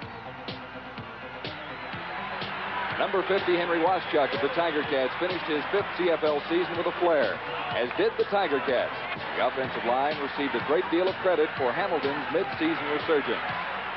And also at center, Montreal's number 53, Doug Smith. Smith was able to shake off the injury jinx in '79, and he did an outstanding job anchoring Montreal's offensive front 5. Hamilton's Larry Butler was the number 1 choice at guard. Ottawa's Val Belcher and Ray Watson of the Alouettes tied for the other spot. Tiger Cats number 68, Larry Butler, is no stranger to postseason recognition. He's been an Eastern Conference All-Star 3 straight years, and the coaches obviously agree with other selectors. Val Belcher, number 55 with Ottawa, makes the coaches team the first time out. A late cut from the NFL, he's a strong acquisition for the Ottawa Rough Riders along the offensive front line. Outside of a 1-year retirement in '76, number 52, Ray Watson, has been a fixture along the Montreal Alouettes line since '74. He's a 10-year CFL veteran and isn't showing any signs of slowing down. The tackles, Ottawa's Jim Coode headed the list, with Toronto's Nick Bastayan and Dan Yoakum tied. No surprise in another selection for Jim Coode, number 60 of Ottawa. Now in his 6th season with the Rough Riders, Coode is a perennial all-star choice on all teams since joining the Rough Riders in '74 from Michigan. The Argos' Nick Bastayan, number 65, joined the Double Blue after the '76 season from Hamilton as a free agent. The Tiger Cats have to wonder how he slipped away. He was an all-star in 1976. And number 67, Montreal, needs little introduction. Dan Yoakum won a Shenley in '76. Hasn't missed an Eastern Conference All-Star squad since '73. That's 6 straight years. At tight end, who else but Tony Gabriel? Now in his 8th season in the Canadian Football League, Gabriel is the coach's choice once again.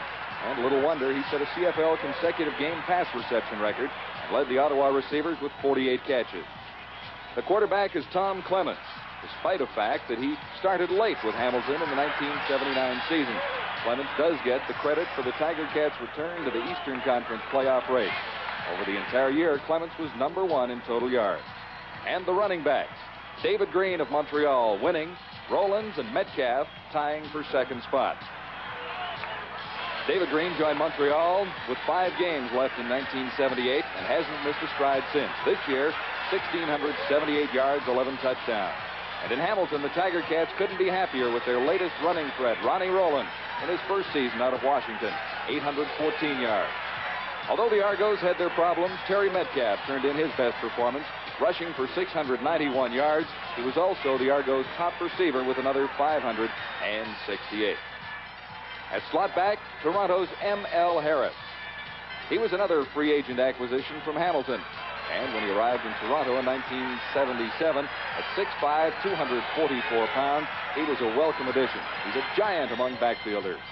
The wide receivers, Montreal's Bob Gaddis and Ottawa's Martin Cox. Gaddis was the Alouettes' leading receiver last year, and again in '79, when he collected 621 yards on 47 receptions, an Eastern Conference All-Star last year as well. And the Rough Riders' Martin Cox made a big impression and a major contribution, despite a late start. Cox netted Ottawa's offense 541 yards and 7 touchdowns. Through all those starry performers, David Green of Montreal stood out as the coach's choice as the most valuable player. Little wonder, Green picked up more yardage along the ground than 3 other teams in total along the ground this season. And although he missed a league record, he had an outstanding year. It wasn't hard to figure Mike Nelms of Ottawa as the choice for the punt return specialist. The second-year cornerback from Baylor electrified fans with 2 returns for touchdowns and 1,155 yards in total. And the Rough Riders are blessed with another specialist in Ian Mofford. Mofford was voted by the coaches as the best kickoff return ace in Eastern Canada. He averaged 24.2 yards a return, 701 yards in total, and a memorable 99-yard run. That's how the CFL coaches viewed the Eastern Conference Offensive All-Star team. We'll be back in just a moment to take a look at the CFL coaches' Western squad. How does it feel when you got it?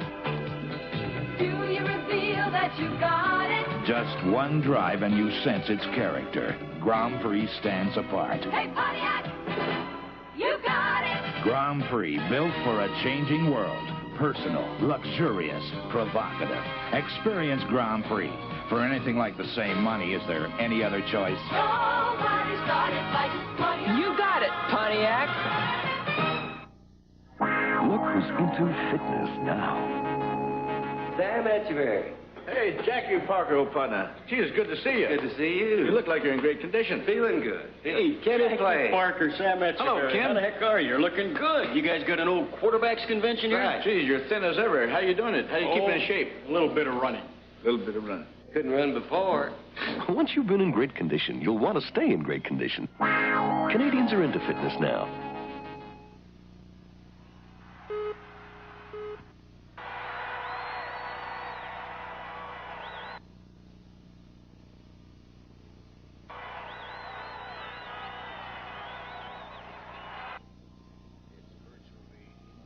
Bates is the coach's choice at center. And it shouldn't come as much of a surprise for the Lions veteran, number 52. He holds the club record for the most All-Canadian selections with 4. Wilson won the Shanley in '76 and was nominated 2 other seasons. The guard spots in the All-Western offense belong to Edmonton's Eric Upton and Calgary's Dave Kersinger. And for the Eskimos, number 57, the selection had to be a particular thrill. Upton graduated from Ottawa University. He missed his first crack at pro ball with the Riders and found a home in Edmonton 4 years ago. Number 69 for the Stampeders, Dave Kersinger found his form in his second CFL season, and he helped out immensely to the Stampeders' running game all year long. The tackles, Mike Wilson of the Eskimos and Butch Norman from Winnipeg. Wilson, number 67 from Edmonton, really made a difference to the Eskimos up front. An All-Canadian tackle last year with the Hamilton Tiger Cats, he has a reputation of being one of the premier blockers in the entire CFL. For the Bombers, Butch Norman, who joined the squad partway through the '74 season and has started the tackle ever since, his best year was '76 with an All-Canadian selection. But 1979 was great again. The ends on the Western team, BC's Harry Holt and Calgary's Willie Armstead. The Lions' Harry Holt is a tremendously versatile performer. Last year, he played at fullback and receiver for BC, but this year, he's been used exclusively as a tight end. Holt has amazing speed for a big man. The Stampeders couldn't be more pleased with the play of Willie Armstead. He joined Calgary partway through the '76 season. And this year, Armstead accounted for 900 yards and 8 touchdowns for the Calgary Stampeders in '79. Edmonton veteran Tom Wilkinson was the coach's choice at quarterback. And there's little question that Wilkinson is the leader of the Eskimos on the field and off. His passing statistics outside of a 58% completion average were not the highest in the Western Conference, but Wilkie was the master at the controls. Here's the Western running backfield. Larry Key of the Lions, the Eskimos Jim Germany, and Willie Burden of the Stampeders. After a brilliant rookie season, Larry Key was even better in '79. He accounted for 9 BC touchdowns, 1,060 yards. The Eskimos' one-man running show, Jim Germany, won the Western Conference Rushing Derby and had his best season ever, too. In total, he claimed 1,324 yards from opposition defenses this year and showed tremendous ability to break the big play yardage in crucial game situations for Edmonton. And the Stampeders' Willie Burden was back in his form this year, too. He rounded out the Western Conference backfield. According to the coaches, Burden had one of his better years. Managed a 4.5 yard per carry average. No one can dispute the choice of the coaches at flanker, Edmonton's Waddell Smith. Smith spent part of the season with the Hamilton Tiger Cats, but got back right after training camp for his 3rd year with the Eskimos. He totaled 1,214 yards, 74 catches, and 13 for touchdowns. The coaches chose Tom Wilkinson as the West's most valuable player. And although Wilkinson shared the quarterbacking duties with Warren Moon much of this season, he still passed for 2,100 yards and 17 touchdowns. The rumors of Wilkinson's retirement in previous years have all but disappeared in Edmonton. The coaches felt that the Eskimos' Greg Butler was the top punt return specialist in the West. Although Butler's longest return was only 47 yards, he was extremely consistent through the '79 CFL season. Led the West in total return yardage, finishing with an 8.8 yard average. Leon Bright of the BC Lions was the coach's choice as the kickoff return specialist. Bright led the West in his specialty with an amazing 30.4 yard average and 820 yards in return, despite missing a couple of games with an ankle injury earlier in the season. And that's the way the coaches looked at the CFL's all-star teams, both East and West, offensively. We'll be back with halftime from the Western Conference football final at Commonwealth Stadium. Terry Evanson will have first half highlights. It's portable. It's virtually indestructible. You can hammer on it, saw on it, sand on it, paint on it, drive a screw on it, cut a pipe on it, plane a door on it, fix a picture on it, or a wheelbarrow, or a chair, or a bicycle. You can even have your lunch on it. The incredible Black & Decker Workmate. You'll wonder how you ever worked without it. Cutting out, I'm moving out of here. TGIF, what a week. Cutting out for some good times. Me and my fishing gear. Wonder if Harry's got that new reel yet. Gonna spend some time my way. Really glad I'm here. Me and the boys and our 50. Me and the boys and our beer. They're gonna be fishing that lake. Canada's great tasting ale. What a beer to share. Me and the boys and our 50. Me and the boys and our beer.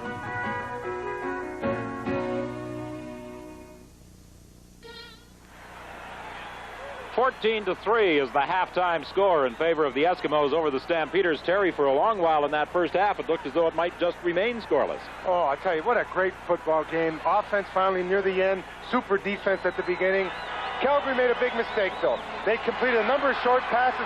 Then they went on top to Willie Armstead, who made a great catch. But watch Greg Butler strip the football from him. That was typical of the defensive play all afternoon.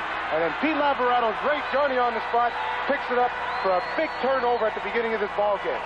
Then we get down to Calgary had shut off all the receivers. They had to finally go to Tommy Scott. He was the man who was wide open. He ran a post corner pattern, had Walker beat on the inside. Robert Sparks tried to recover up. This set up the touchdown to John Konahowski. Just a super catch, super play by Warren Moon. Runs a half-speed out pattern here. Merv Walker's got him covered easily, but he turns it upfield like any good receiver would do. Warren Moon, the man bomber, just places it up on top. John turns around, makes an excellent catch. Again, they go back to their inside people. Stu Lang this time, the play previous to this, ran a hook pattern for completion, runs an out because they inverted on the defense. But the important thing about this play was he steps out of bounds, Downfield we get a penalty by Terry Irving that resulted in an additional 25-yard gain. This helped set up one of the finest pass and run plays of the season to Brian Kelly. There's nothing mysterious about his pass pattern. He comes down, excellent protection down there. Burleson hits him. Kelly comes up with a great catch and just super football, Don. You couldn't provide any better protection than that, and Kelly made the catch. It's 14-3 at the half. We'll be back with the second half right after this. Ever since Alice took up running, I've been getting up every morning to pace her. Needless to say, the Malibu makes these early morning runs very easy on me. Sure, it's a lot of solid character, but between you and me, this is one beautiful running machine. And that's something I can appreciate. You had enough? What the devil were you talking about back there? Just talking about my Chevy. Your Chevy? That's my Chevy. That's my Chevy. At General Motors, we're committed to leadership in fuel efficiency. Cheap Trick has arrived on Starflight, a fantastic new album featuring Blondie,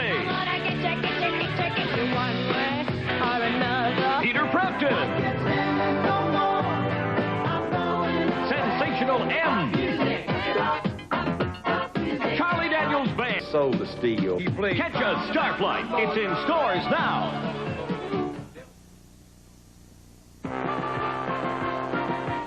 Straight across the summer green, twist and turn, go in between, flying free across the grass. You love the fun, you love it fast. You know what you could do. Come on and share a smile or two. 'Cause when you're smiling, keep on smiling. Who's come along with you?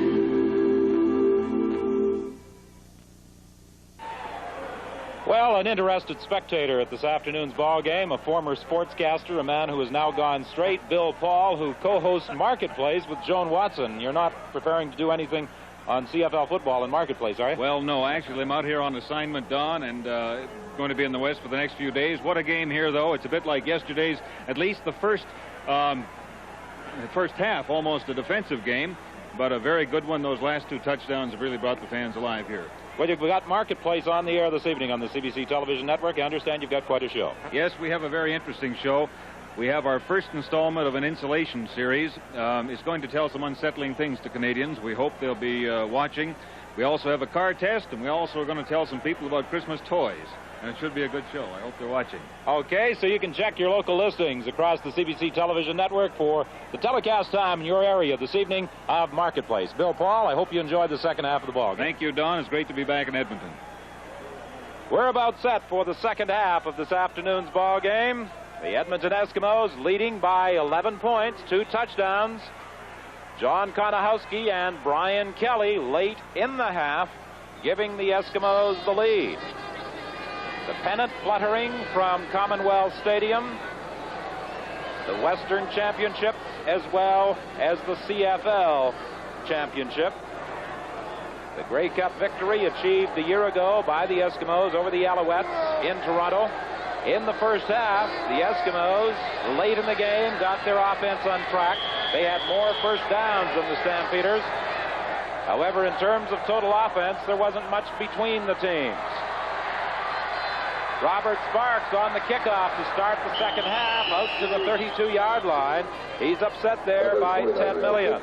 A 48-yard kick with a 14-yard run back.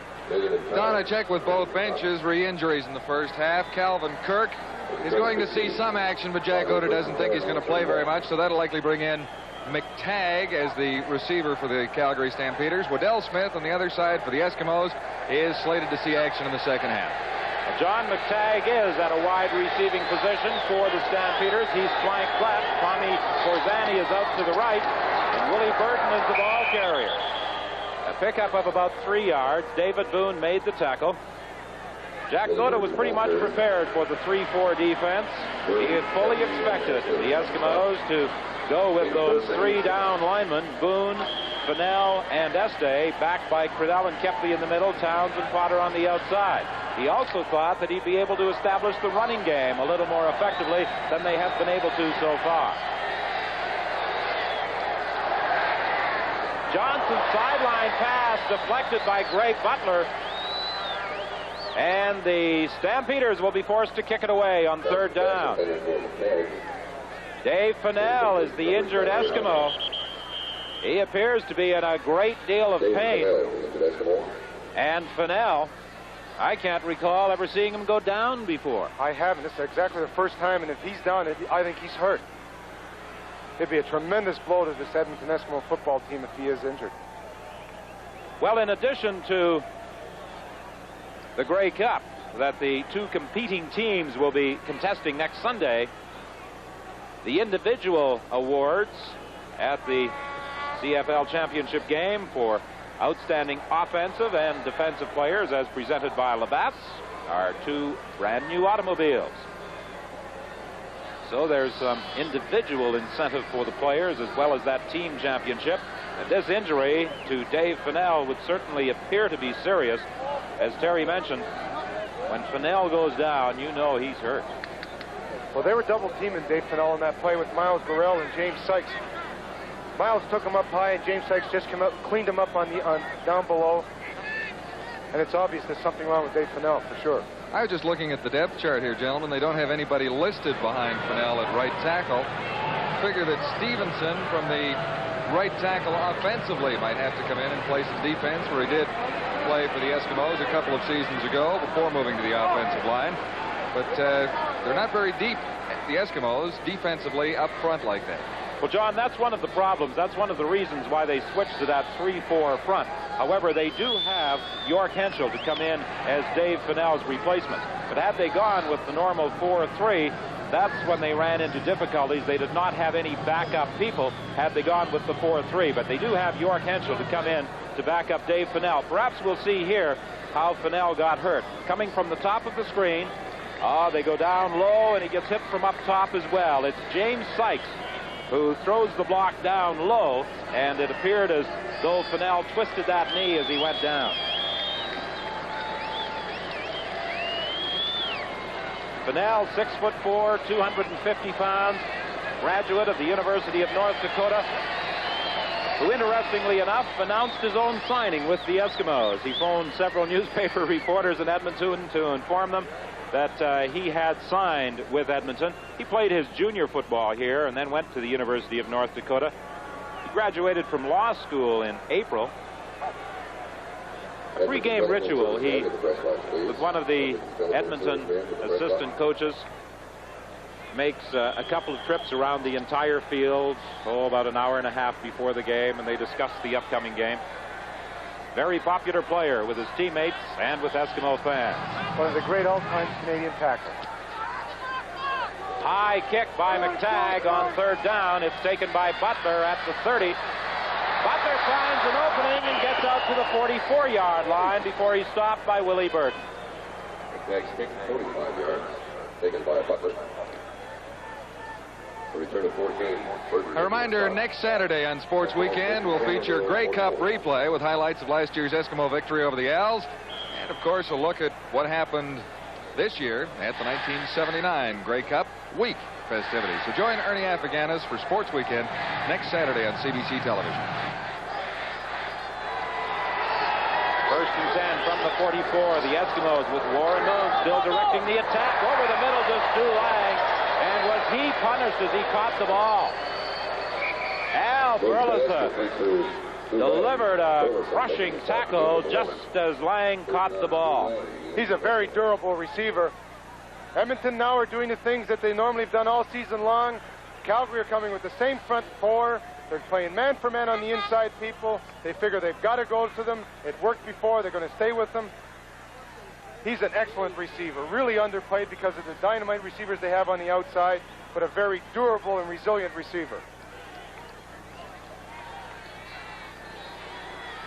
Don Warrington will likely be moving in to replace Stu Lang, who must come out for at least one play. Yes, we say hello to the folks in Prince Edward Island. As a matter of fact, we say hello to everyone all across the CBC television network looking in this afternoon. We sincerely hope you're enjoying this Western Final, the second all-Alberta battle, played under considerably better conditions than the 1978 championship game when the mercury was down about -23. Oh, you can't ask baseball than we're getting right now. Now we're going to take a look at it from ground level. You know, when you catch the football on the inside, you're going to get hit by a lot more people than just one defensive back when you're on the outside. And Al Burleson is good a hitter in the league with Downing, and you're going to pay the price when you catch it on the inside. It's a first down for the Eskimos at midfield. Warrington has replaced Stu Lang. Jim Germany picks up about 3 yards. It will be 2nd and 7, Edmonton. Dombrowski making the stop. Jim Germany is a little slow in getting to his feet. Oh, perhaps he was simply conferring with the officials and didn't have a problem. Well, apparently Stu Lang is all right. He's able to come back in. Don Warrington goes to the bench. And I wouldn't be at all surprised that when Lang did come in, he had a message from Coach Hugh Campbell. Patience.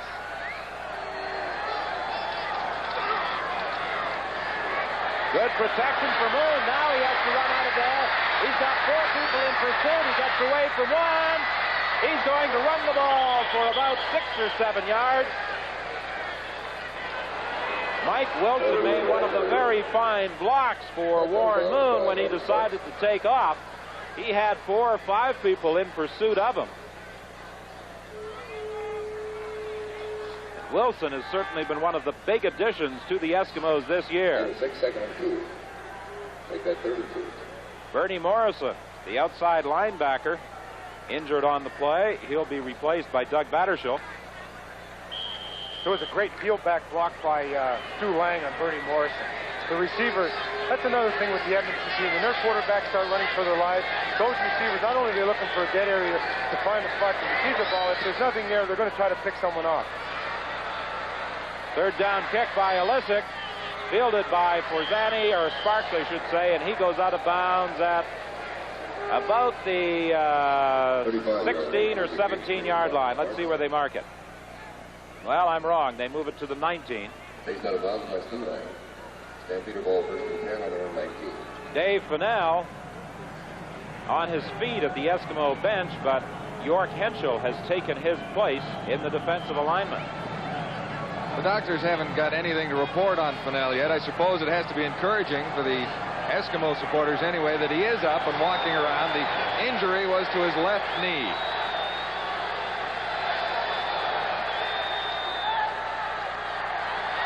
Johnson trying to set up the screen. Covered well by the Eskimos. He got the pass away to Burden, but it was Dale Potter who made the tackle. They were in the 3-4. Dale Potter started to come with the blitz, but he read the halfback. As soon as that halfback left early, he just stuck with him. That's his key. Right on the spot. Ken Johnson got the lower, and it just got creamed by David Boone. So back at the 13-yard line, it's a loss of 6. It will be 2nd and 16. The Stampeders push the ball.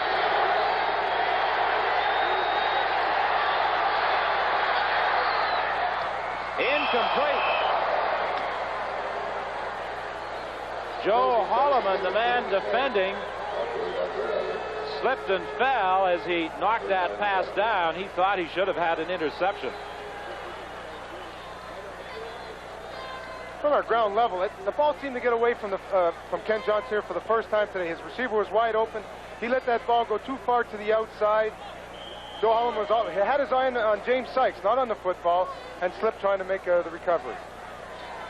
Well, unless Mike McTagg can really unload one, the Eskimos should get the ball back in pretty good field position. Good kick by McTagg. It's taken by Butler on his side of the midfield stripe. He doesn't go any further. 9:55 is the time remaining in this 3rd quarter. Edmonton leads 14-3. We'll be back with the Eskimo first down play right after this. Sunrise, day breaks, dawn comes and the world awakes. There's a brand new day on its way, and Samuel makes it better.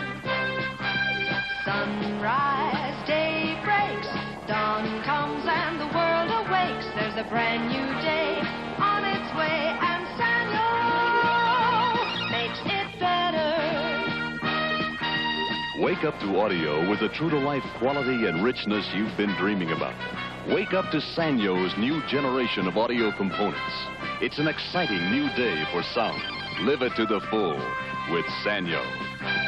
Sunrise, day breaks, dawn comes and the world awakes. There's a brand new day on its way, and Sanyo makes it better. James Sykes looks on as the Edmonton Eskimos scrimmage the ball shy of the midfield stripe. Moon's going deep, crossover, and can't catch up with it. Tommy Scott had maneuvered his way into the clear behind the Calgary defender, but he was overthrown by Warren Moon. Warren Moon's got an excellent arm. Here he gets away. Tommy Scott gets away from Bernie Morrison. Now he's got Robert Sparks' feet. Robert has got his feet tied up, lays the ball up on top. But Warren Moon with the strong arm just rifled it instead of laying it softly on top and fading the football a little bit.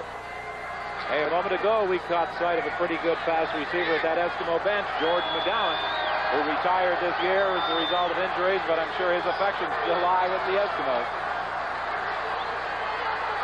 Penalty flag goes down as the pass was intended for Brian Kelly.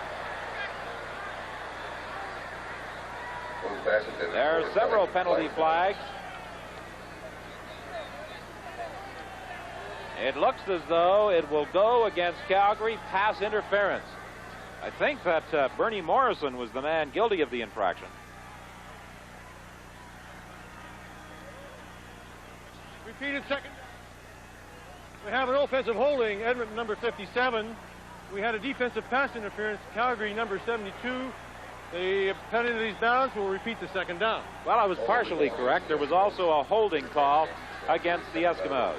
I wonder if that fellow saw it any better with his field glasses than Mo Simovich did with his.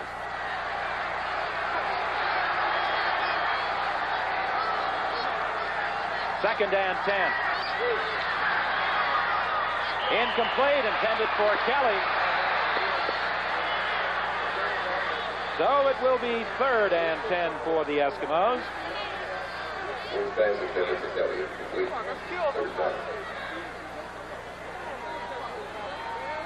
Moon unhappy about something, and I think Kelly as well was a little perturbed. He felt that interference should have been charged. Terry Irvin knocked Brian Kelly down, but he's got to realize that if he's entering the territory of defensive back, he's got the right to defend his area. And Terry Irvin did that. He knocked him down. Third down punt by Hank Illicit. Scott's having difficulty. He finally picked it up. And the Eskimos came very close to scooping up that loose ball. A 42-yard kick, a 2-yard return. Well, the Eskimos have their fans all over Alberta and the Northwest Territories, obviously. And there's the man we referred to a little while ago, George McGowan.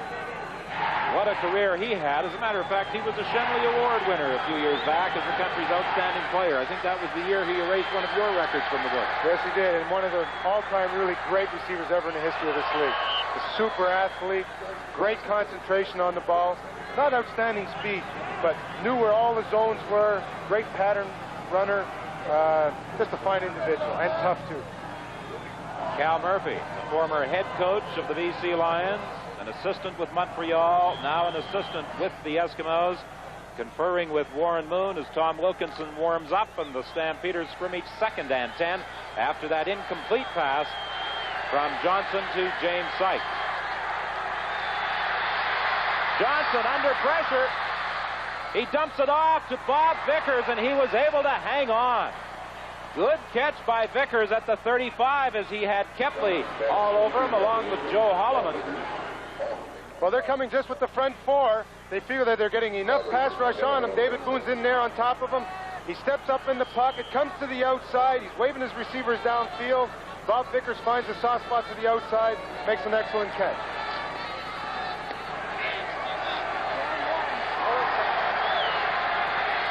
Big first down for the Stampeders. They're at their own 36. Over the middle again, and Willie Armstead gets out to the 52-yard line, where he's stopped by Ed Jones. 7:33 is the time remaining in the third quarter. We've got a timeout. Ed Jones.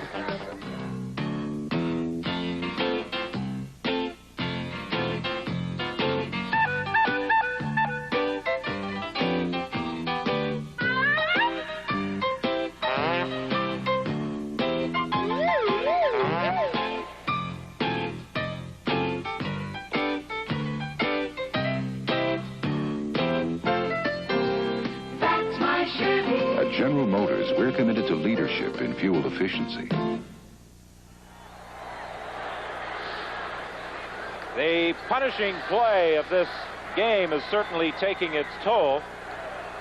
Dave Fennell has gone down, Waddell Smith, Calvin Kirk, and I think we'll see Ed Jones injured on this play as he comes in to assist on the tackle of number 18, Willie Armstead.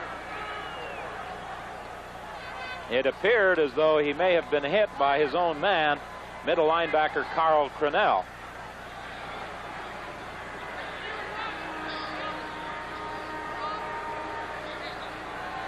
Tom Wilkinson continuing to stay loose at the Eskimo bench. He started the ball game.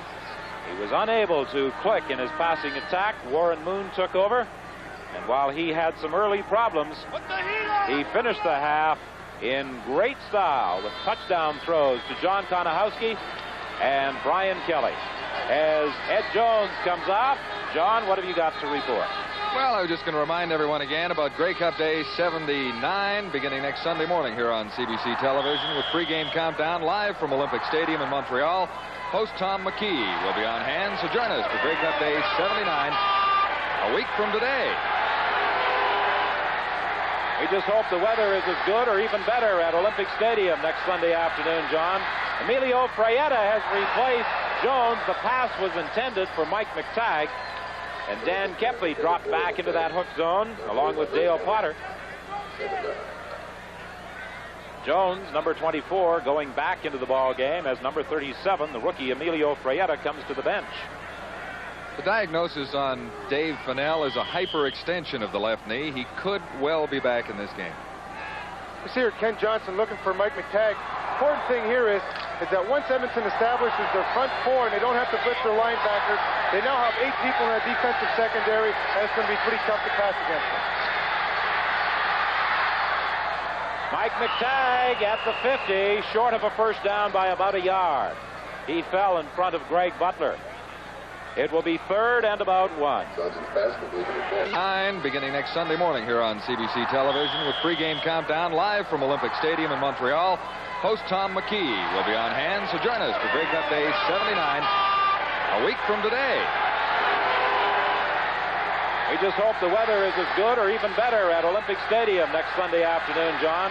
Emilio Fraietta has replaced Jones. The pass was intended for Mike McTagg, and Dan Kepley dropped back into that hook zone along with Dale Potter. Jones, number 24, going back into the ball game as number 37, the rookie Emilio Fraietta, comes to the bench.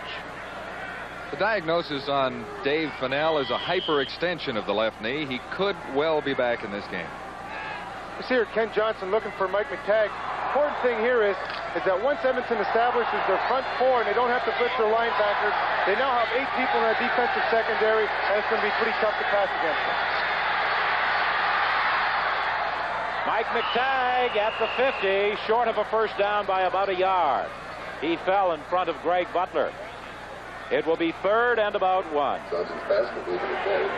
Well, the antics of the fans at Commonwealth Stadium, delighting some members of the audience.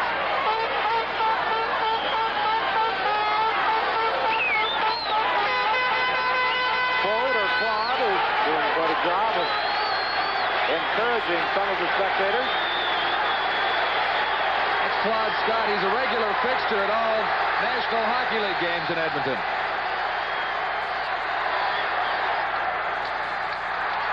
James Sykes has the first down.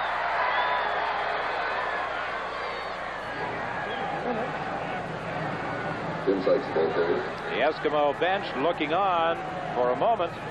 I'm sure that offensive unit thought that Sykes had been stopped. They had begun moving onto the field. However, it was a first down. Waddell Smith warming up with Tom Wilkinson at the Edmonton bench. He hasn't been back since he was hurt. Pass intended for Forzani goes incomplete. It will be 2nd and 10 from the 48. Ron Este and David Boone dumped Ken Johnson as he threw the ball. Well, the interior of that defensive line of Este and Boone are playing super football right now. They're coming just all-out pass rush. Calgary can't run the football. They're just pinning their ears back and coming and dropping 8 people off. 5:40 is the time left to play in this third quarter. 2nd and 10 from the 48. Johnson gets away from the initial charge. He may run it. There's a block on Crennel, and Johnson goes out of bounds with a first down. Mike Horton was the man who made a good block in Carl Crennel, enabling Johnson to run for the first down, and he wisely stepped out of bounds as he saw several tacklers moving in on him. Dave Fennell now having some problems with his helmet. That knee injury has apparently been solved, at least sufficiently to allow Fennell to return. Draw play with Sykes. He is caught and brought down at the 31 by Potter.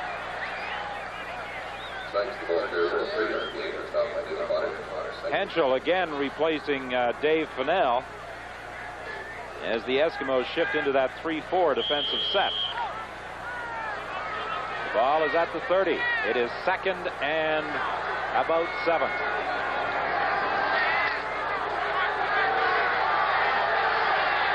Goes wide left. Forzani splits right. Forzani, the intended receiver, and again he had difficulties with his footing on the sidelines. He slipped and fell.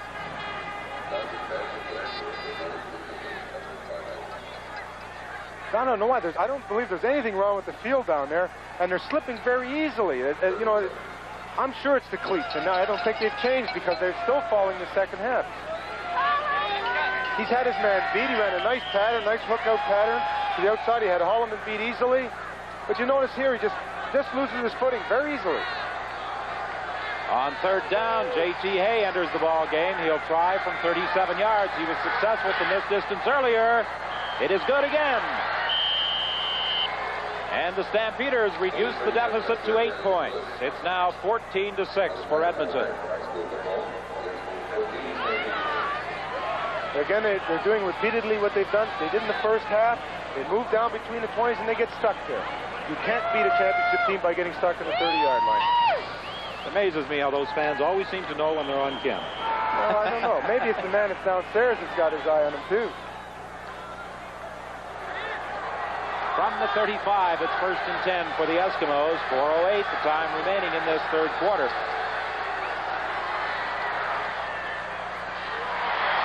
Lang came back for the football. He was stopped short of a first down, but he made a very good play in front of Merv Walker to come back to the ball when he saw that quarterback Warren Moon was in trouble. 8-yard gain, 2nd and 2.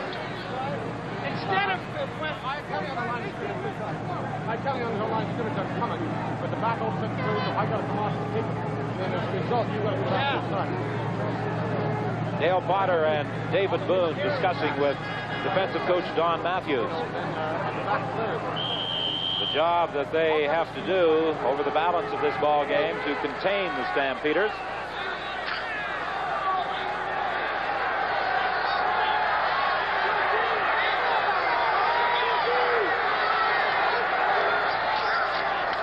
On 2nd down, Germany is in trouble. He ran into his own blocker and then is thrown out of bounds by Reggie Lewis.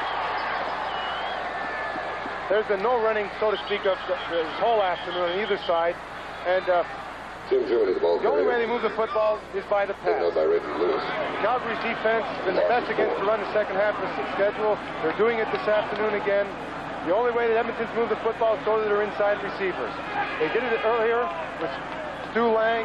They come back and try to run the draw play or search play with Jim Germany, but they can't because Calgary's got 5 and 6 people up on that line of scrimmage, and there's just no gaps to run the football.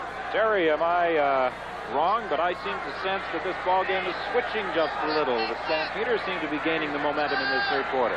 Well, maybe we're going to see Tom Wilkinson again. Warren Moon wants to go up on top a lot.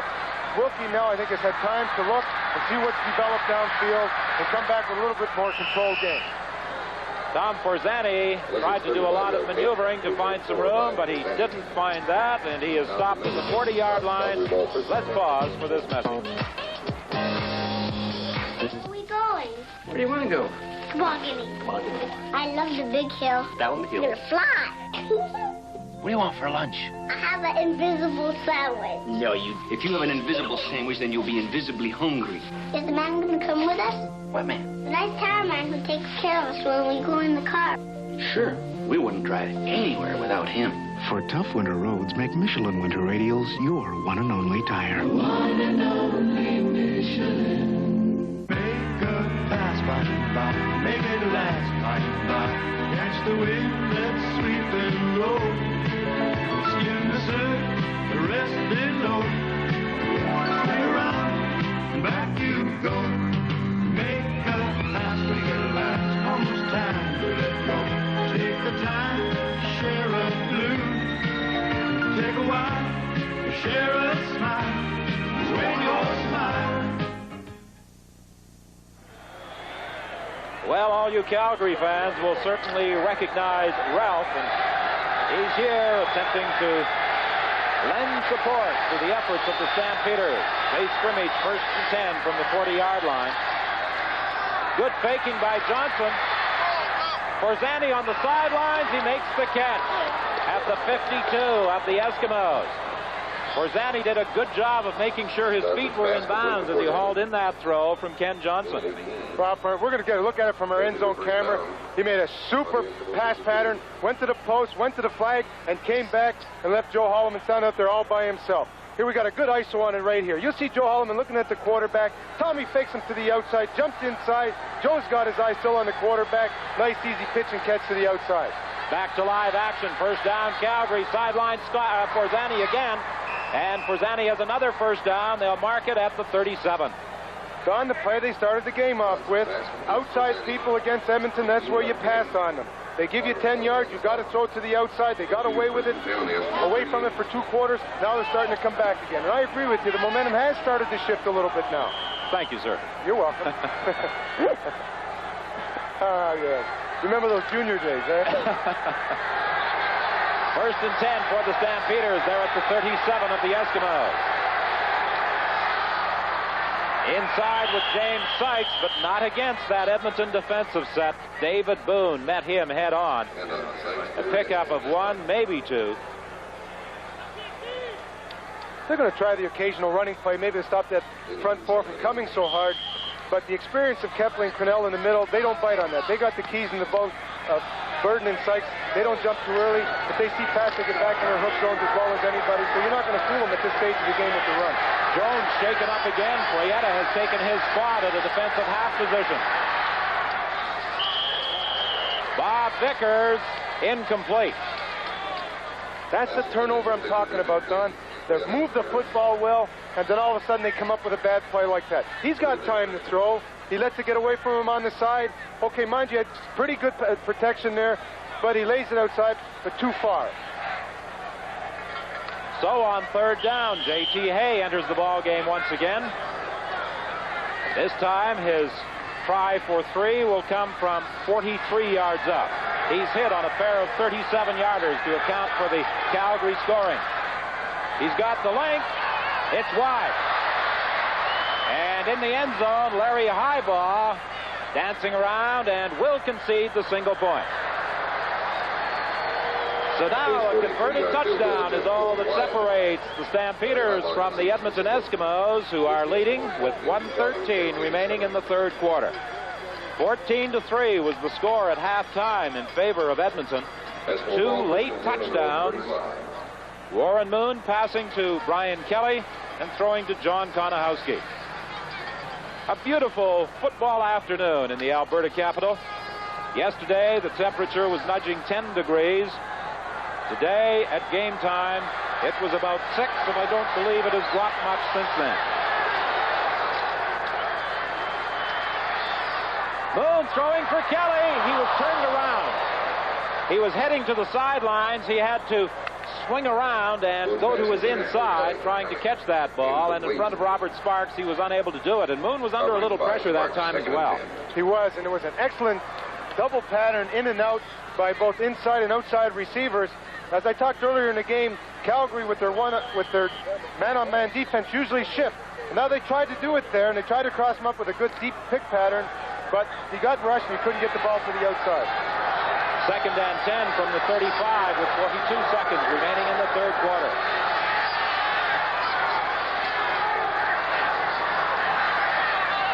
Kelly's wide open. He's got a first down and more to the 50 of the Stampeders.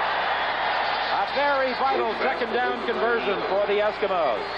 That's what they've been doing. They've been converting. Calgary has not. First curl pattern they've run all afternoon. Warren Moon getting a lot good protection. He comes in, he slides on the inside because the linebacker had shifted to the outside to cover the back.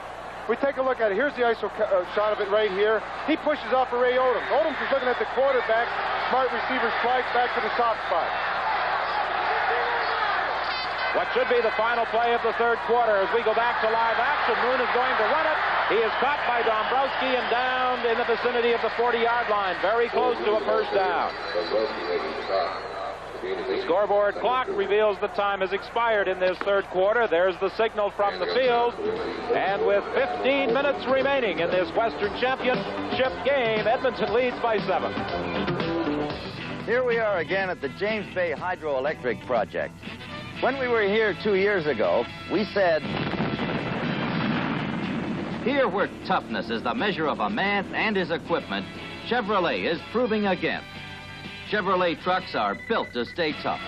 We were here then, and we're still here today, proving Chevy has the staying power to see a tough job through.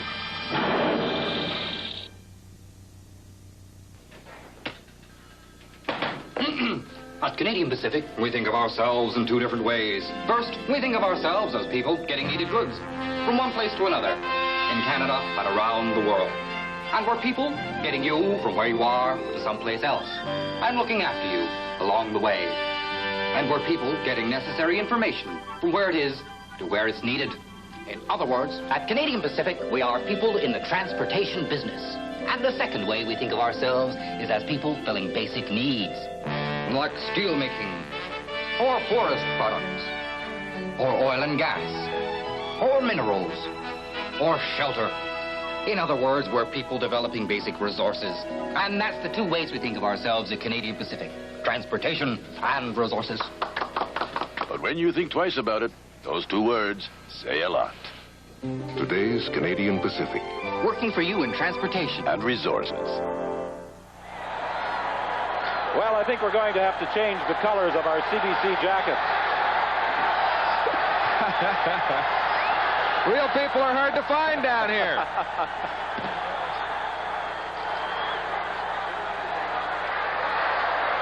Reggie Lewis putting the pressure on Warren Moon, and he very dangerously threw that one up. Well, he was just trying to get rid of the football. Reggie Lewis had came to the inside. Tommy Scott was supposed to block down on him, and you're not going to block a guy that's 180 pounds on someone that's 265. And Reggie just shot to the inside, chasing Warren Moon. Ta-Nehisi was open, but there was no way that Warren could pull up with any kind of safety measure and get rid of the football. You know, when you talk about that Calgary defensive unit, the arrival of Reggie Lewis and Ed McElhaney in mid-1977 really was the turning point as far as the Stampeder defensive unit was concerned. Well, they went through a dry period there, 6-7 years, without any type of pass rush except for John Helton, and they knew they had to get hard charge in defensive end, and that helped to turn that whole team around. Field goal attempt by Dave Cutler. It's wide. Porzani comes out of the end zone and maneuvers to the 6 before he's stopped by Bob Howe. That's the second field goal try by Dave Cutler. I was talking to Huey Campbell before the game, and I asked if Cutler perhaps had lost a little because usually he was Mr. Reliable. He said, no, not really. It's just that he hasn't had that much work this year. And, of course, that has been the case as the Eskimos went on a scoring rampage and set an all-time scoring record in the CFL. Dave did not get his usual 55 or 60 attempts. No, and he was Mr. Convert now instead of Mr. Field Goal, and he said it got him out of rhythm. He was just chip-shotting the ball now, and it hurt his field goal range. The long throw for Armstead. Picked off, no, incomplete. Pete Lamorato almost had it, and as they came down, Armstead perhaps stripped him of the ball. It's an incomplete pass. They went down to the opening play almost to the first quarter, but one thing that Edmonton's doing right now, they're going with a safety free. You can see Pete Lamorato just sitting down there deep. Okay, Willie had his man beat, Joe Holloman, but again, Lamorato. Here we're going to take a look at a nice one. He's just running a seam pattern to the inside. He had Joe beat, but there's Lamorato coming on the inside, almost come up with the interception. As they came down, as I suggested, it was Armstead stripping the ball from him. 2nd and 10 from the 7-yard line. Over the middle, complete, but not a first down at the 15. Sykes looks to the sidelines. He's stopped about 1.5 yards short.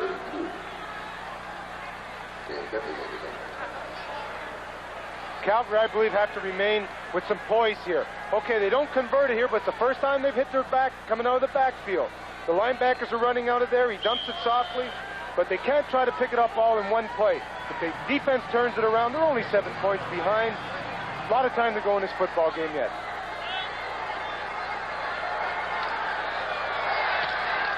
They needed a good kick from McTagg, and they got one. Butler has to go back to his own 53. He puts his head down and drives to the 49 of the Stampeders, where he's stopped by Rob Koschel. 42-yard kick and a 7-yard run back.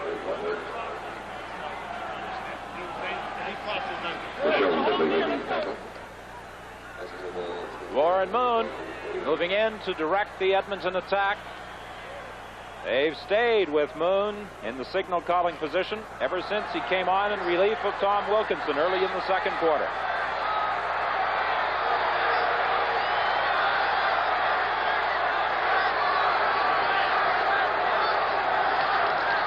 Jim Germany inside, picks up about 2.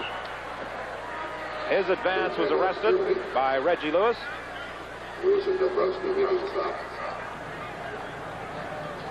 Dan Kepley has had work done on that right leg of his a couple of times during the course of this ball game. He has that right calf muscle rather heavily bandaged. It could be a cramp. That seems to be the problem they're working on. And a lot of times if that tape is too tight, it's going to create a cramp anyway.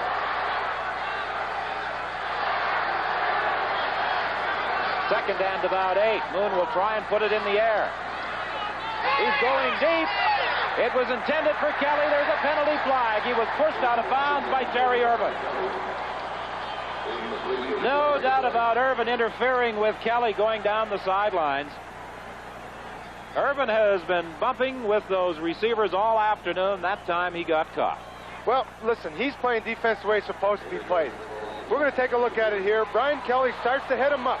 He gets a little inside fake. Terry didn't go for it, but now Brian Kelly started to go to the outside. Terry Irvin's not allowed to reach out and push him out of bounds. All he had to do was stay in front of him, and he wouldn't have gotten a penalty. I think it was a bad penalty on his part.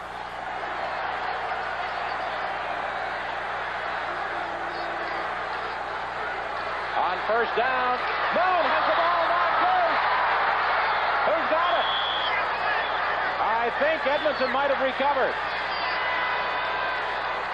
Ed McElhaney was the man who came through and hit Warren Moon, but the Edmonton Eskimos were able to recover. Oh, were the Eskimos fortunate there. Watch this pressure. Oh, I mean, they've been coming like this all afternoon. We're seeing probably the greatest pressure we've seen all season, both defensive line. He had his receiver open downfield, but just terrific pressure on the inside.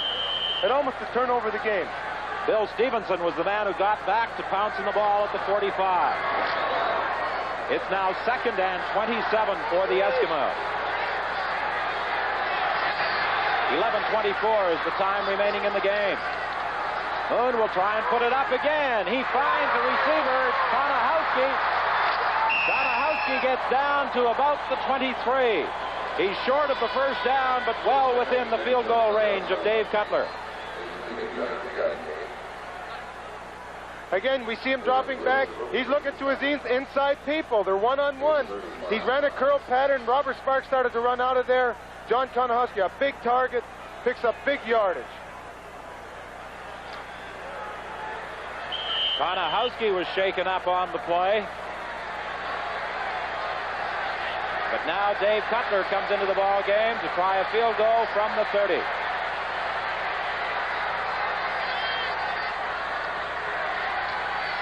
Kick is up. It is good.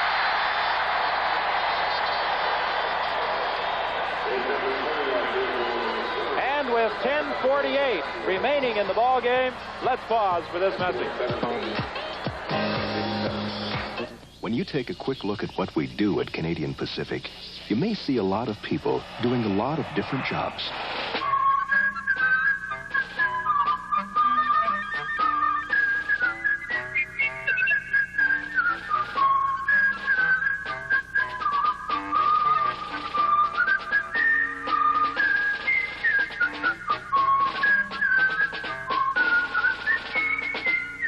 But when you take a second look, it all comes down to two things: resource development and transportation.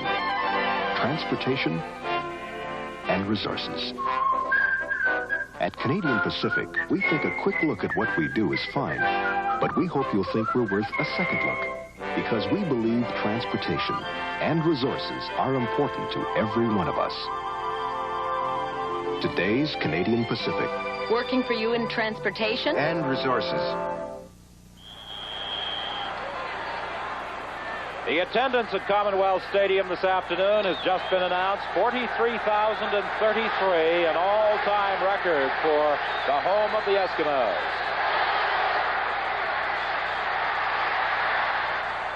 Picked off by Freyetta.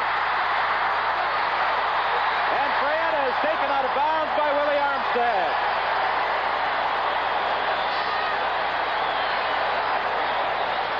Emilio Freyetta, the rookie.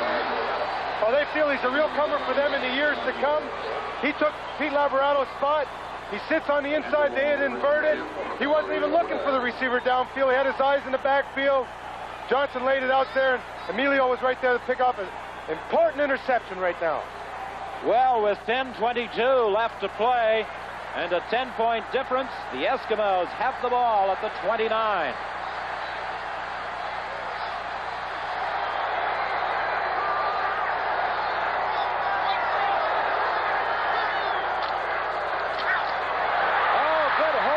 Santucci.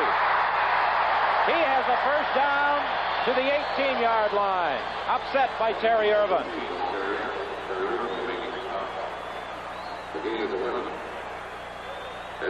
First running play all day. We got an excellent block by Germany on Wojnarowski. Santucci turns it to the outside. Very first time they've had any area to run whatsoever. But that's an Edmonton team. They take advantage of something. They figure them to pass, and what do? They run off tackle for the first time. Germany tries to go wide. He gets the block, and he has a gain of about 7. Well, in the third quarter, the Calgary Stampeders seem to be picking up the momentum. They seem to be carrying the play. And suddenly it switched just as it did in the first half, and now it's all Edmonton. Well, Eskimos will bend, but they won't break. They're very resilient, and they know that they got patience on their side. They've been there. They know what it takes to win. Calgary's got to come to them. The pressure's on them, not on the Eskimos. What they do, they turn it over. Now they're marching in again. 2nd and 4 for Edmonton. Moon under pressure, and he is sacked back at the 20-yard line. The first contact was made by Ken Dombrowski, and then people following up finished off the job. Well, it's about time they got to him because they've just been coming with a strong way all day. Ken Dombrowski finally got inside. The defensive backs had the receiver shut down downfield, and I think it's about time they got to him, don't you, Don? I mean, they've just played outstanding defensive ball, and look, they've just applied pressure all afternoon. We can't give enough accolades to both of those defenses. We're seeing the best football of the year. I know I said it earlier, but we have. That's Western-style football. Field goal attempt by Dave Cutler from the 27. It's blocked. Racing into the end zone after it is Tom Forzani. He concedes a single point. Terry Irvin was the man who blocked that field goal try by Dave Cutler. You know, Terry, when you look back in this ball game, that field goal attempt by Dave Cutler earlier that got Calgary into difficulty from 50 yards out was wide. Forzani ran it out of the end zone. He got out to the 6. Had he conceded a single point, they would have got the ball back at the 50-yard line. Yes, definitely. No, I always knew you were a Sakafuli. Mo Simmons, did you pick that up? You know, when you look back, at that point, they would have been 8 points down. However, they would have had the ball in good field position instead of back at their own 6-yard line. Now they try to generate some offense, and they pick up a first down as Willie Burton gets to about the 46. 10-yard gain, first down, 10. 18-7 is the score. The Stampeders, with 8:01, the time remaining, have a first down just across their own 45.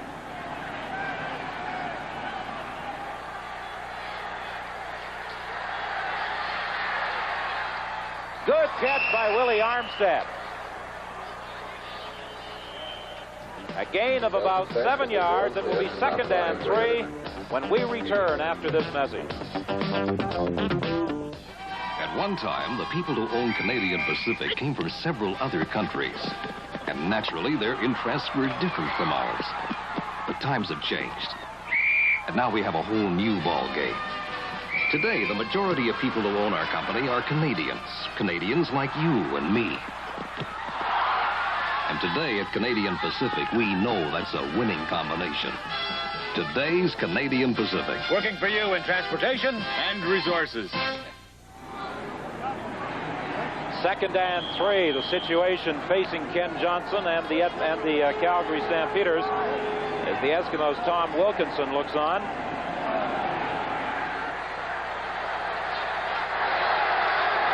Very big play right here.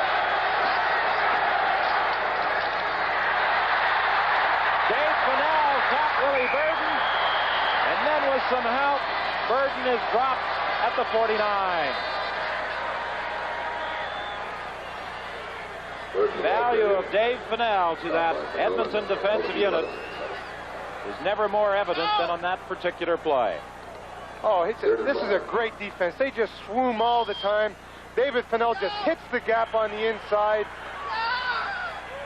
Willie Burton now gets away from him, but it gives enough time for the rest of the defense to come inside. Just great defense. A tag on 3rd down. Good kick. Joe Holloman is knocked over at about the 17 by Rob Koshel. 6:52 is the time remaining. That was a 47-yard kick by Mike McTagg, a 5-yard runback. Tom Krebs, one of the rookies in that offensive line for the Stampeders. Basically a Canadian offensive line. The only import being Mike Horton, the right guard. Krebs is the center, Kersinger the guard, Durrell and Fairbanks the tackles. Draw play, the ball is fumbled, and it's recovered by the Eskimos. Jim Germany.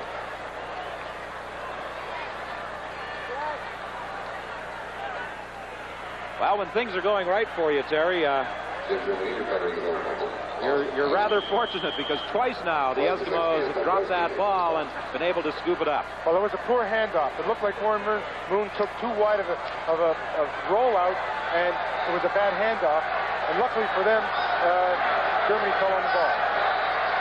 2nd and 12. The Stampeders must hold here. Draw play with Germany. Germany is going to be stopped well short. As a matter of fact, he's thrown back for about another 2 yards by Dombrowski and Wozniacki. 5:54 is the time left. Willie Armstead, early in the ball game, had a chance to put the Stampeders out in front. However, with a fine tackle by Butler, he was stripped of the ball down on the 1-yard line. When you look back, that could very well have been the turning point of this entire game. I'm inclined to agree with you, Donald, because they would have scored right off at the top. Very few times this season has Edmonton ever had to come from behind. What a kick by Hank Olisic. Berzani has to go all the way back to his own 35.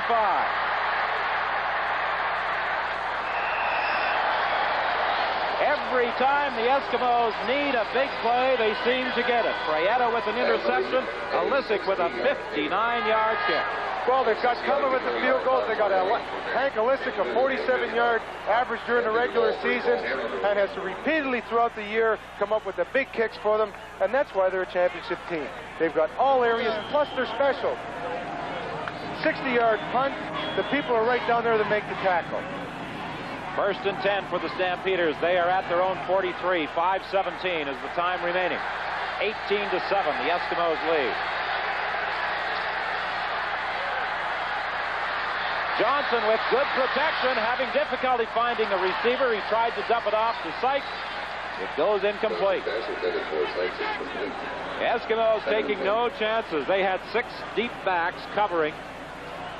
Johnson had lots of protection but couldn't find an open target. Well, it's this stage of the game now. If he's getting the protection, some receivers got to get open. If you've got 5 to 7 seconds, you've got to get open because now you have the area to operate in.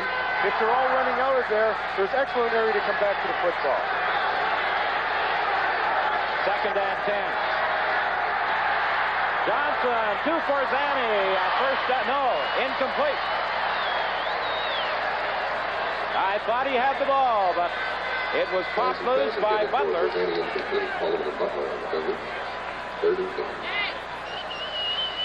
Terry Irvin from the Calgary bench looking on, taking a glance at the scoreboard clock, and it shows 4:49 left. The Stampeders 3rd and 10 from the 43. So every time it looks like they're going to start moving again and gaining momentum, they just cannot convert that 2nd down. They cannot come up with that important 1st down. And it's really hurt them.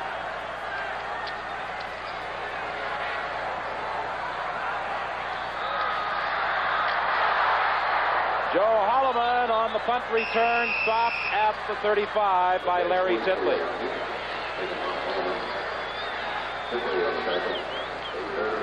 Well, on the exchange of punts, 44-yard boot by Mike McTagg, the Eskimos pick up about 15 yards.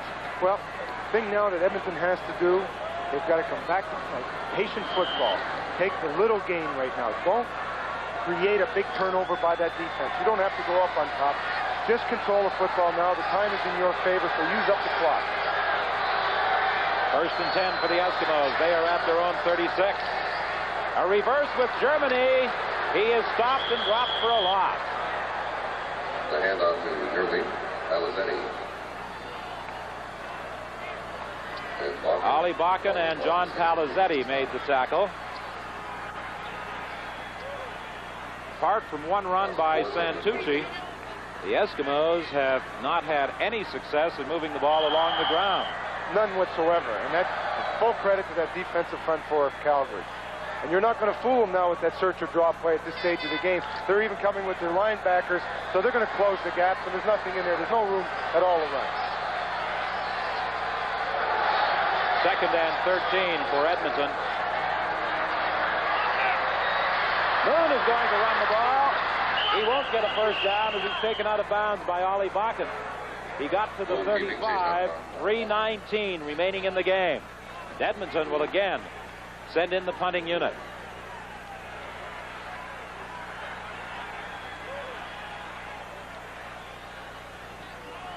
You know, we talk about the racquetball gloves that some of the receivers are wearing. What would you call those that the defensive linemen and the offensive linemen are wearing? Clubs.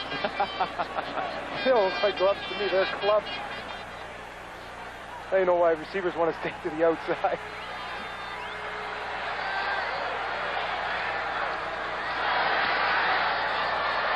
Alisic angling it out of bounds, and it goes out at, well, let's see where they mark it. The 45.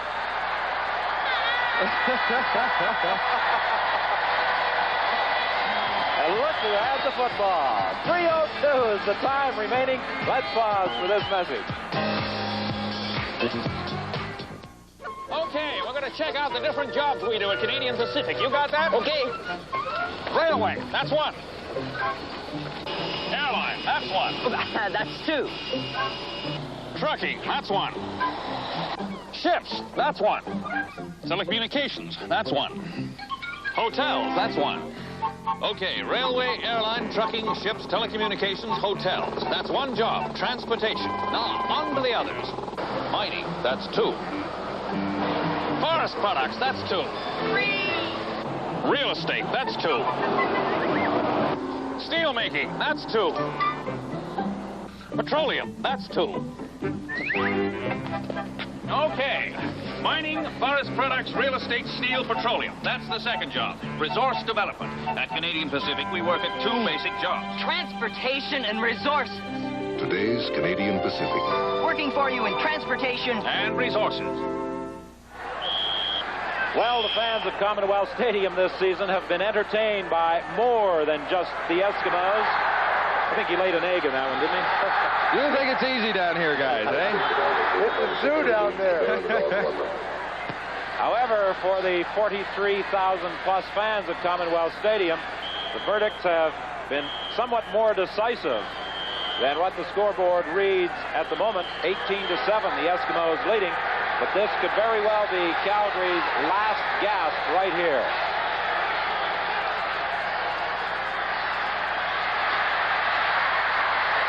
Johnson throwing back to Willie Armstead. Incomplete. Or are they going to rule a catch? No catch. At this stage of the game, Don, you've got to come with the plays that have been working for you earlier in the game.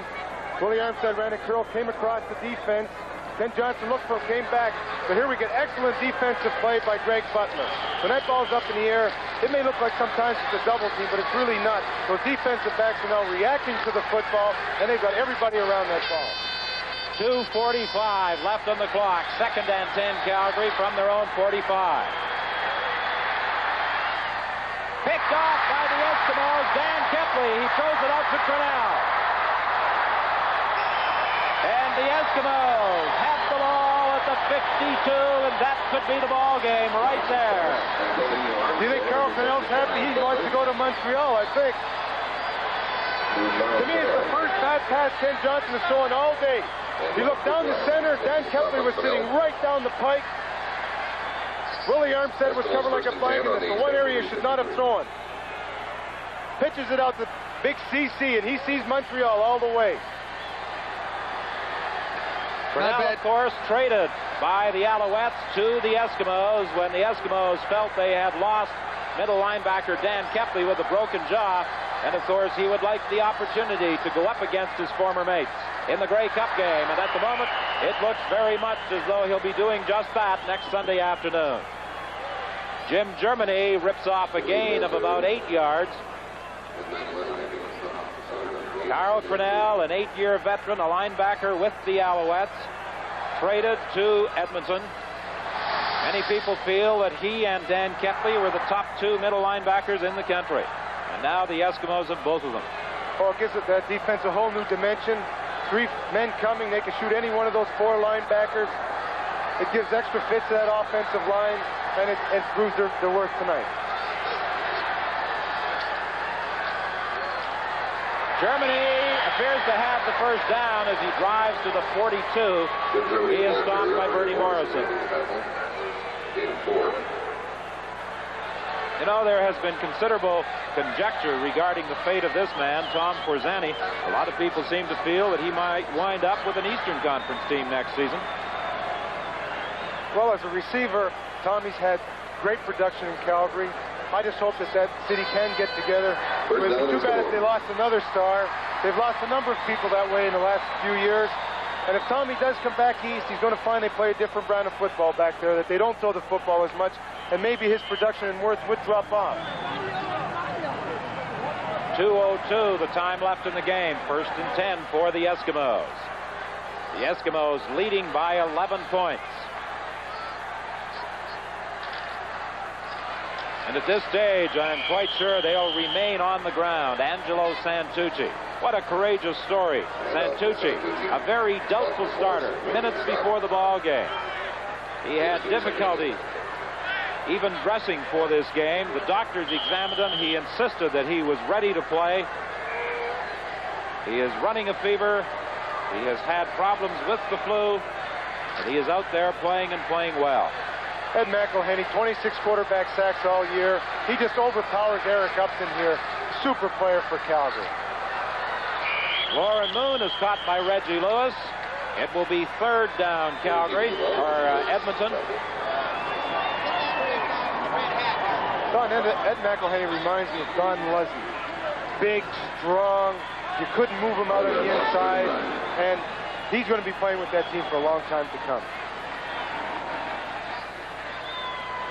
Jack Noda has to be extremely disappointed. His Stampeders compiled a 12-4 record to finish in 2nd place behind Edmonton. They crushed the BC Lions 37-2 in the Western semifinal last week. But for the 2nd straight year, it looks as though they're going to go down to defeat to the Eskimos in the Western final. Forzani in the end zone concedes the single point, and it's now 19-7 with 1:05 remaining in the game. No matter what the outcome, we'll be in the winners' dressing room directly after the game to talk to the Stars just prior to their departure for the Grey Cup. John, unless some miracle occurs, I think you can start making your way to the Edmonton Eskimo dressing quarters.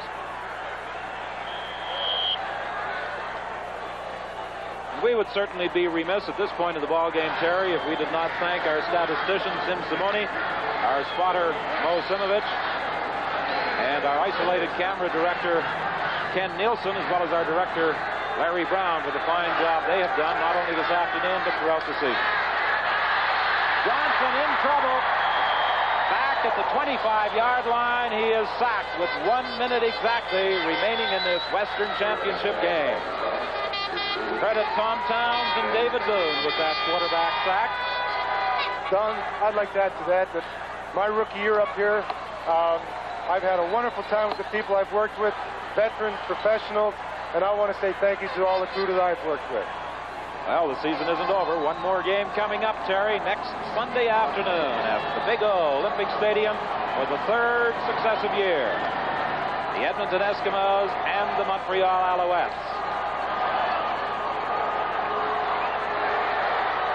Johnson to the sidelines to Vickers. He is taken out of bounds by Potter. Short of a 1st down. The ball is at the 31. Well, we talked about it earlier in the game, Don. The Eskimos took advantage of the opportunities when they arose. Calgary did not.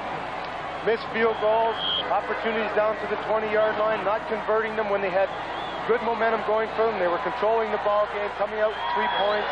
Edmonton turning around and getting 7, finally wearing you down. And that's why they're champions and probably one of the greatest teams ever in the history of this league.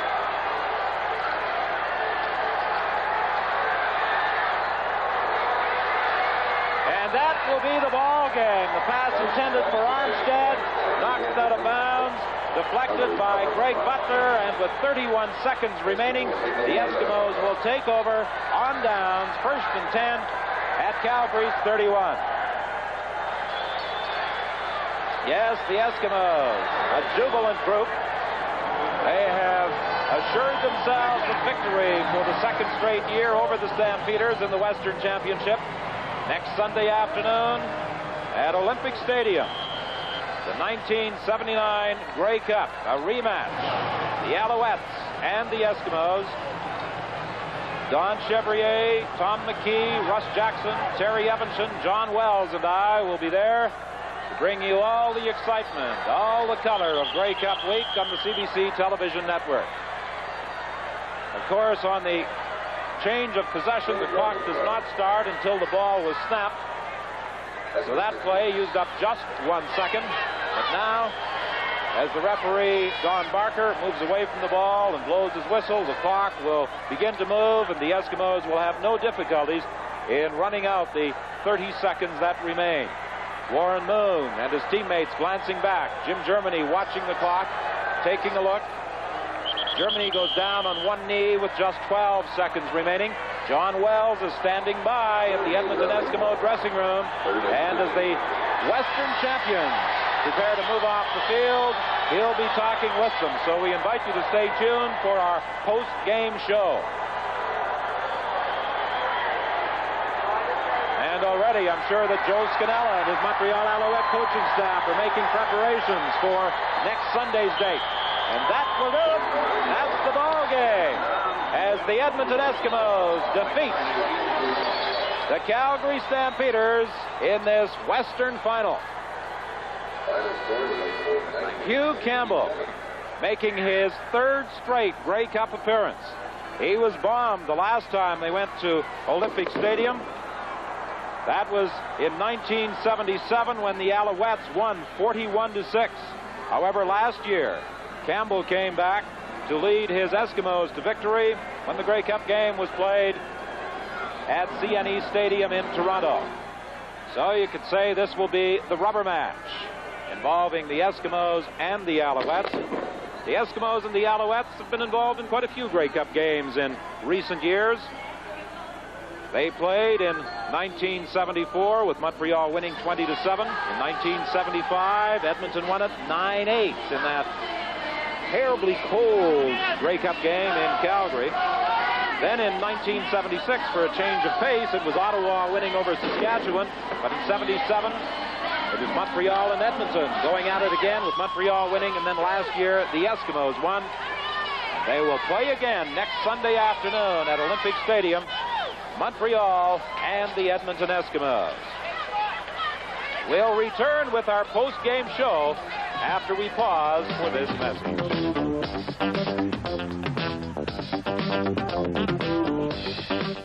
We took your favorite full-size car, the new Chevrolet, and made it right for the 80s in Chevrolet's kind of way. The 1980 Chevrolet Caprice and Impala, new aerodynamic design, new V6 engine and new tire technology, and the best fuel efficiency estimates ever in a full-size Chevrolet. Right for the 80s, right for you. Right for the 80s, it's a new Chevrolet. At General Motors, we're committed to leadership in fuel efficiency. If you want a small color TV set with a really great picture, express tuning, and ultra-modern styling, then buy a Sony Trinitron. If you want a medium-sized color TV with the same great picture plus infrared remote control, then there's a Sony Trinitron for you, too. If you want a really big color TV with all the features imaginable, you can now buy a big 28-inch Sony Trinitron. No matter what you want, there's a Sony Trinitron for you.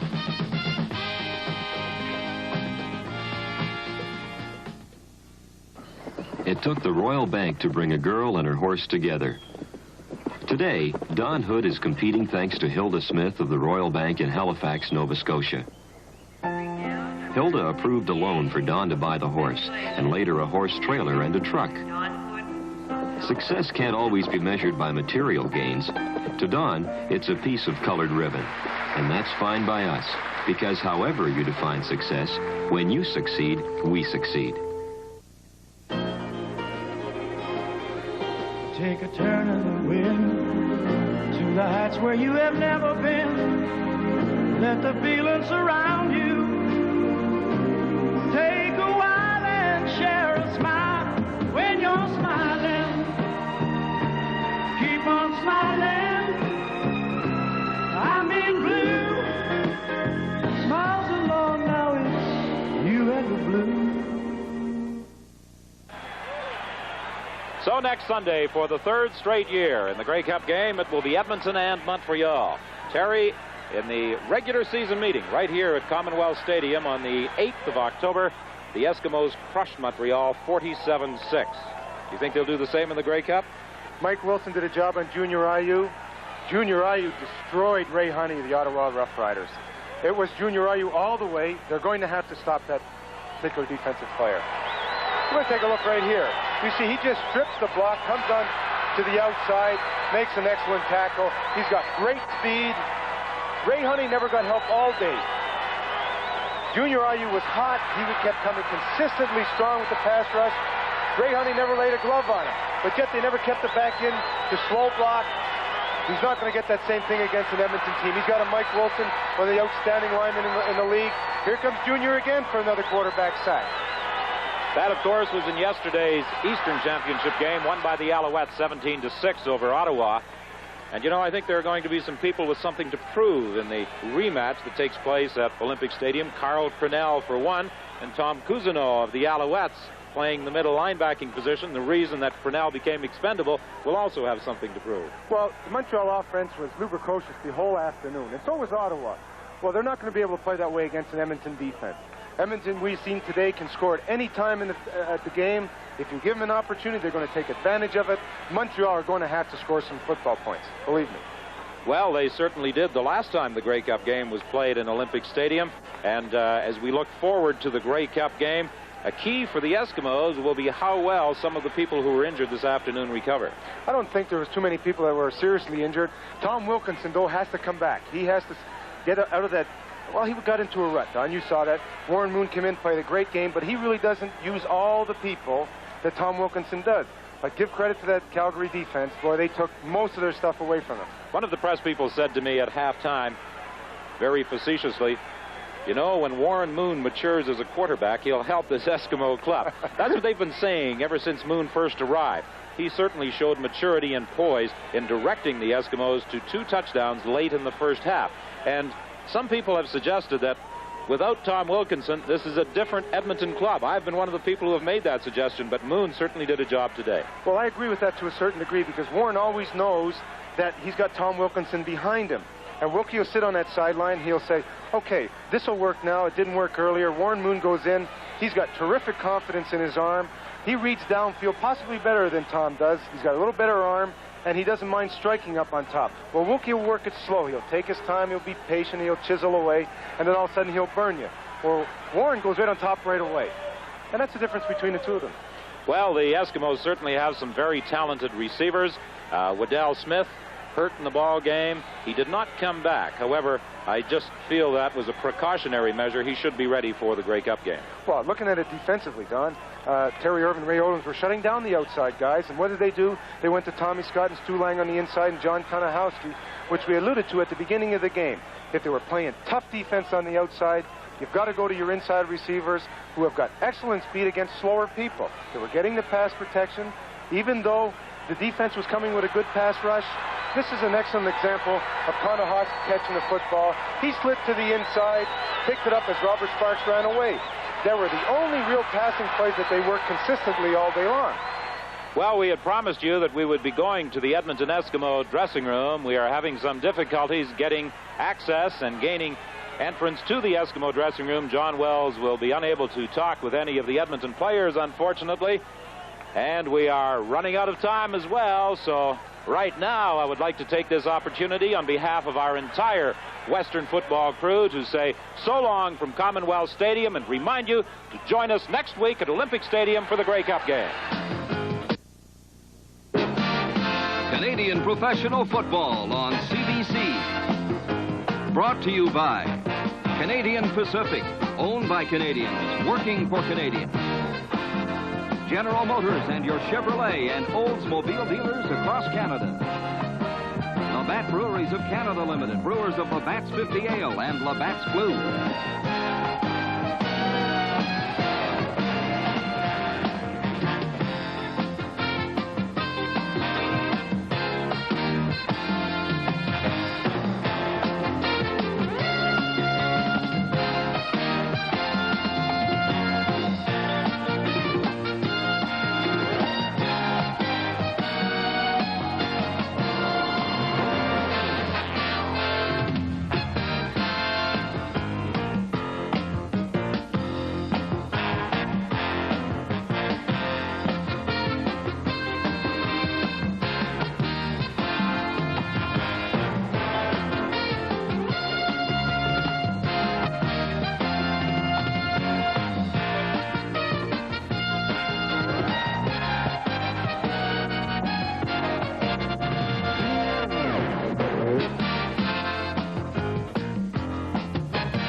CBC.